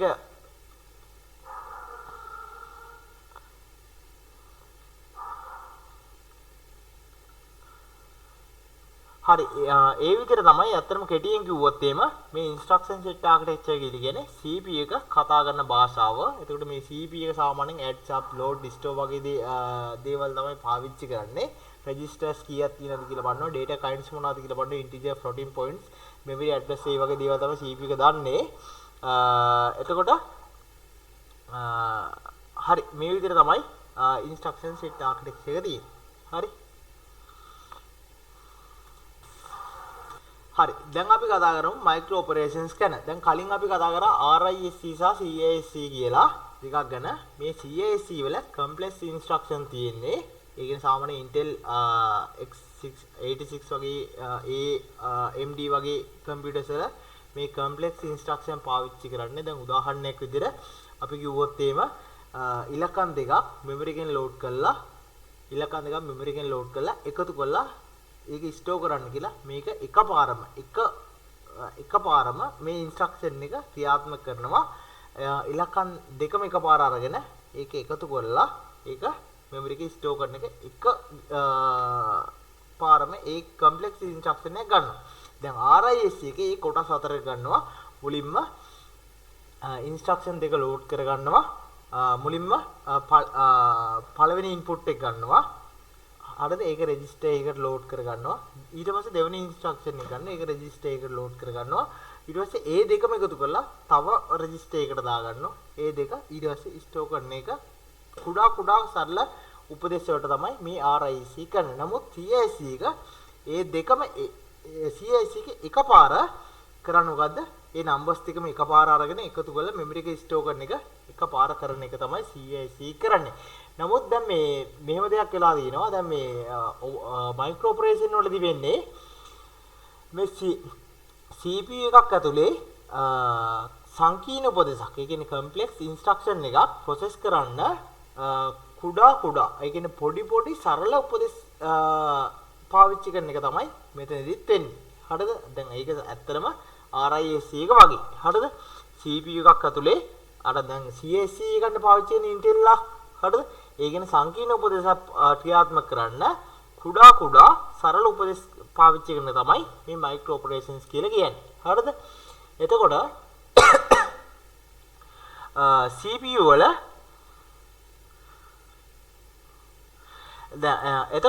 CPU වල ඇත්තටම add memory එකතු කරලා memory එක register එකට දාන වගේ දේවල් එකපාර කරන්න අමාරු නිසා මේක මයික්‍රෝ ඔපරේෂන්ස් කීපයකට බ්‍රේක් කරගන්නවා. මේක මයික්‍රෝ ඔපරේෂන්ස් කීපයකට බ්‍රේක් කරගන්නවා. ඒකින්ද මේක සරලයි RISC වගේම තමයි මේක සරල ඉන්ස්ට්‍රක්ෂන් එකක් තියෙන. එතකොට මේක RISC එක වගේ පයිප්ලයින් එකත් එතකොට ලේසි රන් කරන්න පුළුවන්. හරිද? එතකොට ඕගොල්ලෝ දන්නවද දැන් RISC එක CISC එක අතර වෙනස? RISC එකේ සාමාන්‍ය Intel පාවිච්චි කරන CISC නේ. CISC එක කම්ප්ලෙක්ස්. හරිද? එතකොට කම්ප්ලෙක්ස් ඉන්ස්ට්‍රක්ෂන් පාවිච්චි කරන හින්දා මේක පාවිච්චි කරනවා මයික්‍රෝ ඔපරේෂන්ස් කියලා එකක්. හරිද? මේක පාවිච්චි කරනවා මයික්‍රෝ ඔපරේෂන්ස් කියලා එකක්. මේකට අපි කියනවා මයික්‍රෝ ඔපරේෂන්. මේක අපි මෙන්න මේ වගේ තමයි කියන්නේ. මයික්‍රෝ ඔපරේෂන්ස් පාවිච්චි කරනවා. හරිද? එතකොට මෙතනදී දැන් ඇත්තටම ඉලක්කම් දෙකක් එකතු කරලා රෙජිස්ටර් එකකට දාන්න කිව්වොත් එහෙම මේක කුඩා ඉන්ස්ට්‍රක්ෂන් වලට කඩලා මේකත් ඇත්තටම RISC එක වගේම තමයි දෙයක් තමයි වෙන්නේ. ඒක මයික්‍රෝ ඔපරේෂන් කීපයකට බ්‍රේක් කරලා තමයි මෙයා මෙතනදී මේක රන් කරන්නේ. එතකොට අර RISC එකේ තියෙන වාසිරික මෙතනදී Intel ට ගන්න පුළුවන්.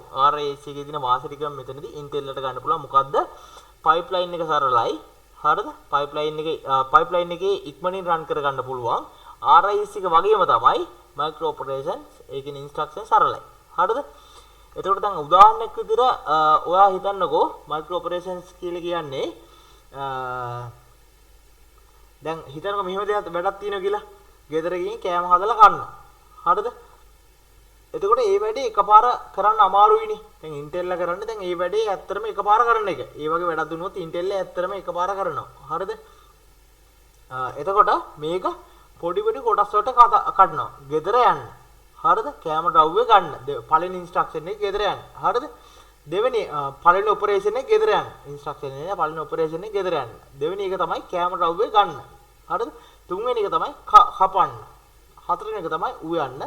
පස්වෙනි එක තමයි කන්න. දැන් හරිද? මෙහෙම එකක් තියෙනවා කියලා හිතනකො. ගෙදර ගිහිල්ලා කෑම හදලා කන්න. හරිද? මුලින්ම මෙයා කරන්නේ go home. හරි? දෙවෙනි එක කරන්නේ get ingredients. තුන්වෙනි එක කරන්නේ get ingredients.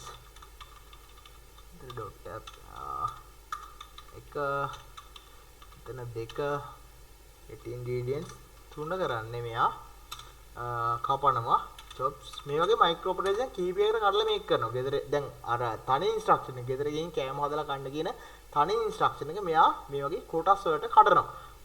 මුලින්ම ගෙදර යනවා. ඊට පස්සේ මෙයාට කරන්න තියෙන්නේ ඊළඟ ටාස්ක් එක බලනවා. කෑම ද්‍රව්‍ය කපන එක. මෙයා ඒක කපනවා. මේ අමුද්‍රව්‍ය ගන්න එක.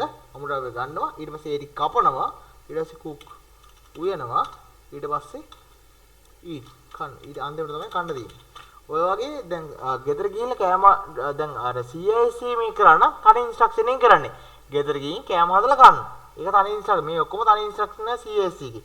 නමුත් මේක CIC ම තමයි මෙයා මේක CIC එකේම තමයි පාවිච්චි කරන්නේ. මෙයා මේක මයික්‍රෝ ඔපරේෂන්ස් වලට කඩනවා.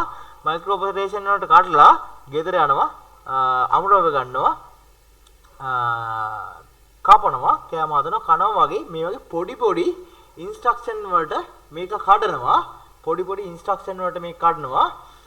කඩලා මේවට අපි කියන මයික්‍රෝ ඔපරේෂන්ස් කියලා. මයික්‍රෝ ඔපරේෂන්ස් වලට කඩලා මේක එක්සිකියුට් කරන එක තමයි කරන්නේ. හරිද? ඒකට දැන් උදාහරණයක් විදිහට මේක ඇත්තටම උදාහරණයක් විදිහට ගත්තොත් මේ වගේ දෙයක් ගන්නකො. හරිද? දැන් තියෙනවා මේ වගේ add ඉන්ස්ට්‍රක්ෂන් එකක් තියෙන කියලා කම්ප්ලෙක්ස් ඉන්ස්ට්‍රක්ෂන් එකක් ගමුකෝ අපි. මේක හිතනකො කම්ප්ලෙක්ස් ඉන්ස්ට්‍රක්ෂන් එක add ex හිතනකො මෙන්න මේක තමයි කැල්කියුලේෂන් එක. හරිද? ebx එකතු කරලා මේක කැල්කියුලේෂන් එක ecx වැඩි කරනවා 4ෙන් එකතු කරනවා 10. මේක හිතනකො කම්ප්ලෙක්ස් ඉන්ස්ට්‍රක්ෂන් එක. මේක CIC එක කරන්න ගියා නම් මයික්‍රෝ ඔපරේෂන් නැතුව මේක තනි ඔපරේෂන් එකකින් තමයි කරන්නේ. හරිද? මෙමරි එකකින් ලෝඩ් කරලා රෙජිස්ටර් එකට ඇඩ් කරන්න යන්නේ තනි කම්ප්ලෙක්ස් ඉන්ස්ට්‍රක්ෂන් එක තමයි මෙතනදී වෙන්නේ. මේක මයික්‍රෝ ඔපරේෂන් 3-4කට කඩන්න පුළුවන්. ඇත්තට මයික්‍රෝ ඔපරේෂන් පාවිච්චි කරොත්. හරිද? පළවෙනි එක තමයි කැල්කියුලේට් කරනවා. මේක කැල්කියුලේට් කරනවා ඇඩ්‍රස් එක. මේ කැල්කියුලේට් කරන ඇඩ්‍රස් එක අපිට මේ ටිකකින් ගන්න පුළුවන්. මේක කැල්කියුලේට් ඇඩ්‍රස් එක අපිට ගන්න පුළුවන්. ඇත්තට මෙන්න මේ ටිකේ ඇඩ්‍රස් එක කැල්කියුලේට් කරන එක EBX plus ECX වැඩි කිරීම 4 එකතු කිරීම 10. ඕකනේ ඇඩ්‍රස් එක කැල්කියුලේට් කරන. දෙවෙනි එක ගන්නවා load from memory. තුන්වෙනියට add to register. හරි register එකට add කරනවා. add to register එකට add කරනවා කියන එක EX එකට. දැන් මේ EX කියන්නේ මේක add කරන්නේ EX කියන register EX එකට add කරනවා. ES එකට add කරනවා. හරිද? add to register. ඊට store කරනවා අවශ්‍ය නම්. store if needed. හරිද? එතකොට මේ කම්ප්ලෙක්ස් ඉන්ස්ට්‍රක්ෂන් එක මේ වගේ මයික්‍රෝ ඔපරේෂන් 4කට කඩන්න පුළුවන්. මේක කැල්කියුලේට් කරනවා, ලෝඩ් කරනවා, ඇඩ් කරනවා, ස්ටෝර් කරනවා අවශ්‍ය නම්. හරිද? ඇත්තට මෙතනදී කියලා තියෙන්නේ මෙන්න මේ කැල්කියුලේෂන් එක කරලා, හරිද? කැල්කියුලේෂන් එක කරලා මේක EX කියන රෙජිස්ටර් එකට ඇඩ් කරන්න කියන එක තමයි මෙතනදී කියලා තියෙන්නේ. එතකොට මෙන්න මේක ඇඩ්‍රස් එක කැල්කියුලේට් කරා, මෙමරි එකෙන් ලෝඩ් කරා, EX කියන එකට ඇඩ් කරා අවශ්‍ය නම් ස්ටෝර් කරන එක කරන්න පුළුවන්. හරිද? එතකොට මේ සම්පූර්ණ එක තනියෙන් කරනකොටලා මේ වගේ මුලින්ම කැල්කියුලේට් කරන්න පුළුවන්. මේ වගේ මයික්‍රෝ ඔපරේෂන් වලට කඩා ගන්න පුළුවන්. මුලින්ම කැල්කියුලේට් කරන්න පුළුවන්. ඊට පස්සේ මෙමරි එකෙන් ලෝඩ් කරලා අපිට පුළුවන් EX කියන එකට ඇඩ් කරන්න. EX කියන රෙජිස්ටර් එකට ඇඩ් කරන්න පුළුවන්. ඊට පස්සේ ස්ටෝර් කරන්න පුළුවන් අවශ්‍ය නම්. හරිද? එතකොට දැන් මේ වල තියෙනවා මයික්‍රෝ ඔපරේෂන් කෑෂ් කියලා එකක් තියෙනවා. මේ වල තියෙනවා මයික්‍රෝ ඔපරේෂන් කෑෂ් කියලා එකක්. මයික්‍රෝ ඔපරේෂන් කෑෂ් කියලා එකක් තියෙනවා. මේ මයික්‍රෝ ඔපරේෂන් කෑෂ් වලදී මෙයා කරන්නේ දැන් ඇත්තටම අලුත් Intel AMD CPU වල මයික්‍රෝ ඔපරේෂන් කෑෂ් ඒ කියන්නේ decode instruction කෑෂ් තියෙනවා. මුලින්ම කරන්නේ instruction එක decode කරලා මයික්‍රෝ ඔපරේෂන් හදලා කෑෂ් එකේ තියාගන්නවා. instruction එක decode කරලා මයික්‍රෝ ඔපරේෂන් ඒ වලින් මයික්‍රෝ ඔපරේෂන් හදලා කෑෂ් එකේ තියාගන්නවා. හරිද? ඊළඟ වතාවේදී direct ඒ කෑෂ් එකෙන් ගන්නවා instruction ටික.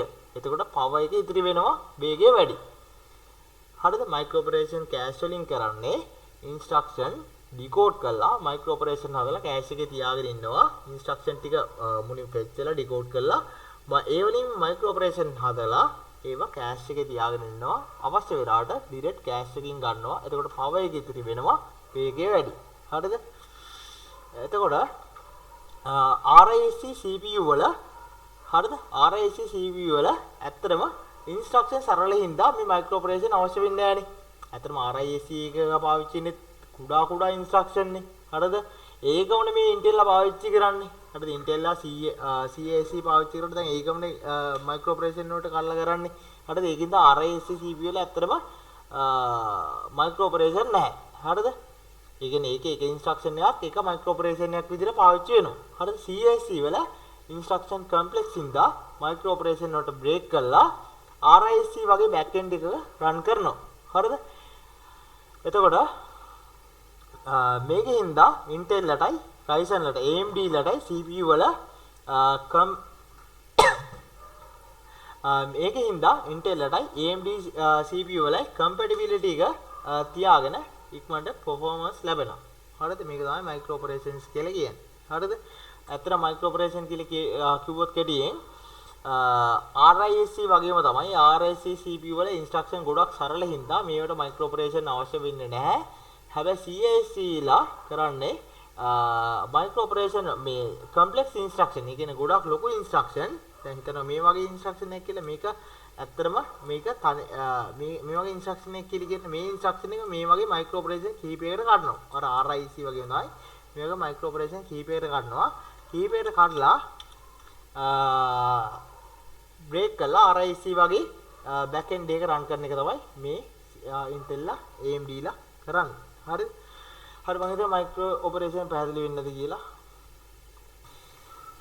හරි දැන් අපිට කතා කරන්න තියෙන program count එක ගැන මම කලිනුත් මේ ගැන කිව්වා. program count එක කියලා කියන්නේ ඊළඟට execute කරන්න තියෙන instruction එක memory address එකක තියාගෙන ඉන්න එක තමයි program count එකෙන් කරන්නේ. හරිද?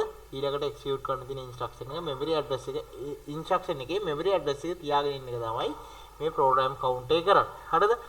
ඒකට උදාහරණයක් විදිහට හිතන්නකෝ ඔයා පොතක් කියනවා ඒකේ කියවන්නේ page 126 කියලා කලින් උදාහරණයක් ගන්නකෝ page 126 කියවන්නේ.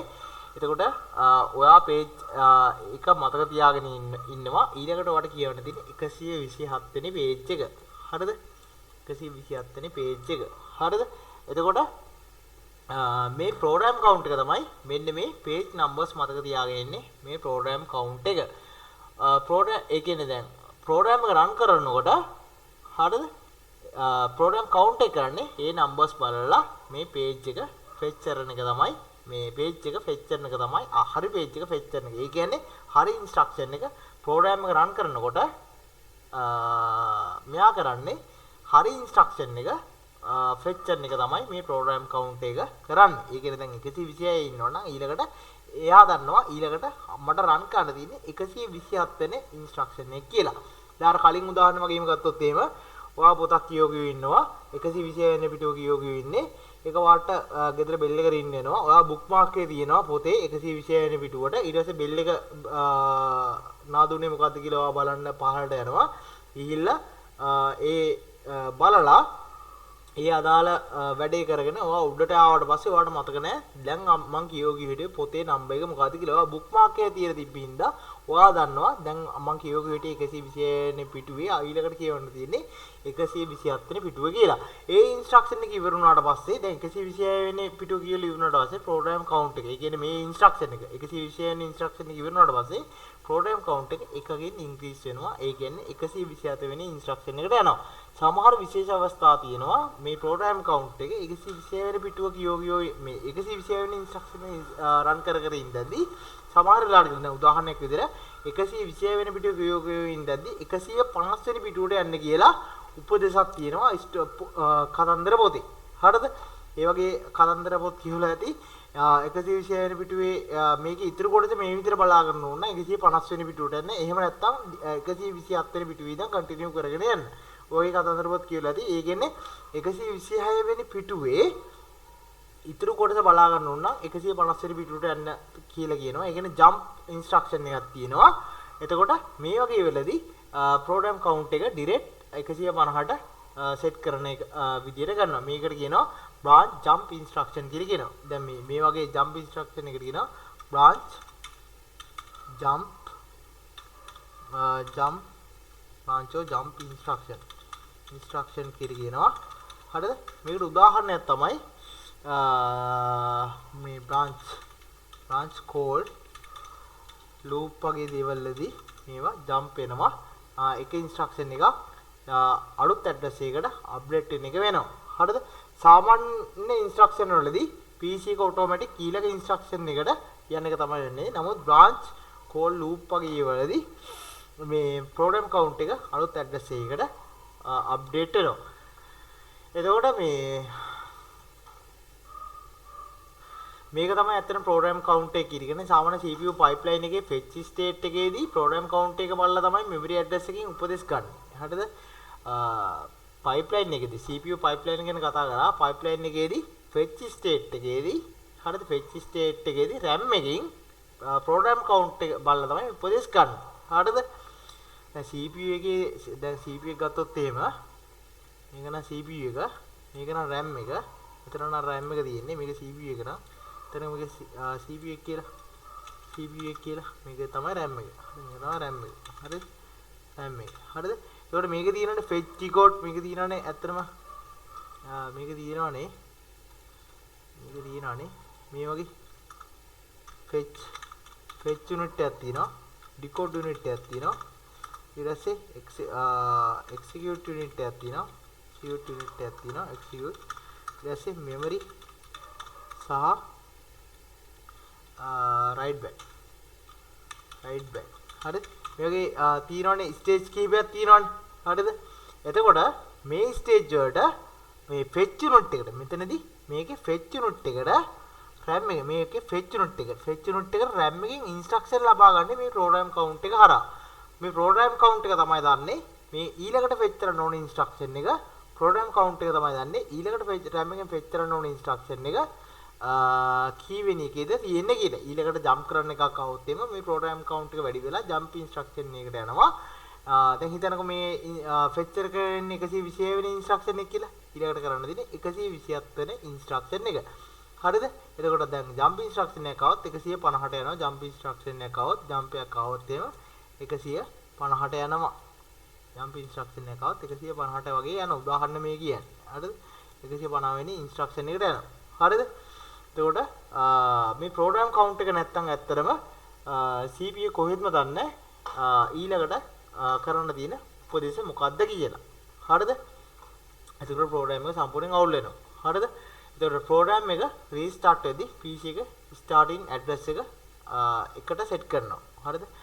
program එක restart කරද්දී PC එක starting address එක නැවත address එක ඒකට set කරන එක තමයි කරන්නේ. හරිද?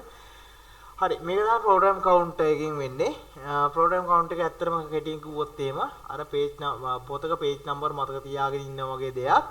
හරිද? 126 වෙනි පිටුව දැන් 10 වෙනි පිටුව කියව නෑ 126 වෙනි පිටුව මොකක්ද 126 වෙනි පිටුව කියවනවා නම් ඊළඟට කියවන්න තියෙන්නේ 127 වෙනි පිටුව කියලා තීරණය කරනවා වගේ. program මේකත් 126 වෙනි instruction එක නම් run කර ඉන්නේ. ඒ කියන්නේ RAM එකෙන් fetch කරන්න තියෙන ඊළඟට 126 වෙනි instruction එක නම් මෙයා දන්නවා ඊළඟට ෆෙච් කරන්න තියෙන්නේ 127 වෙනි ඉන්ස්ට්‍රක්ෂන් එක කියලා. එතකොට මේ RAM එකෙන් මෙයා ෆෙච් කරද්දි මේ අදාළ ඉන්ස්ට්‍රක්ෂන් එක හරියට ෆෙච් කරන එක තමයි ඊළඟට එක්සිකියුට් කරන ඉන්ස්ට්‍රක්ෂන් එක හරියට තීරණය කරන එක තමයි මේ ප්‍රෝග්‍රෑම් කවුන්ට් එකෙන් කරන්නේ. එච්චරයි මෙතනදී වෙන්නේ.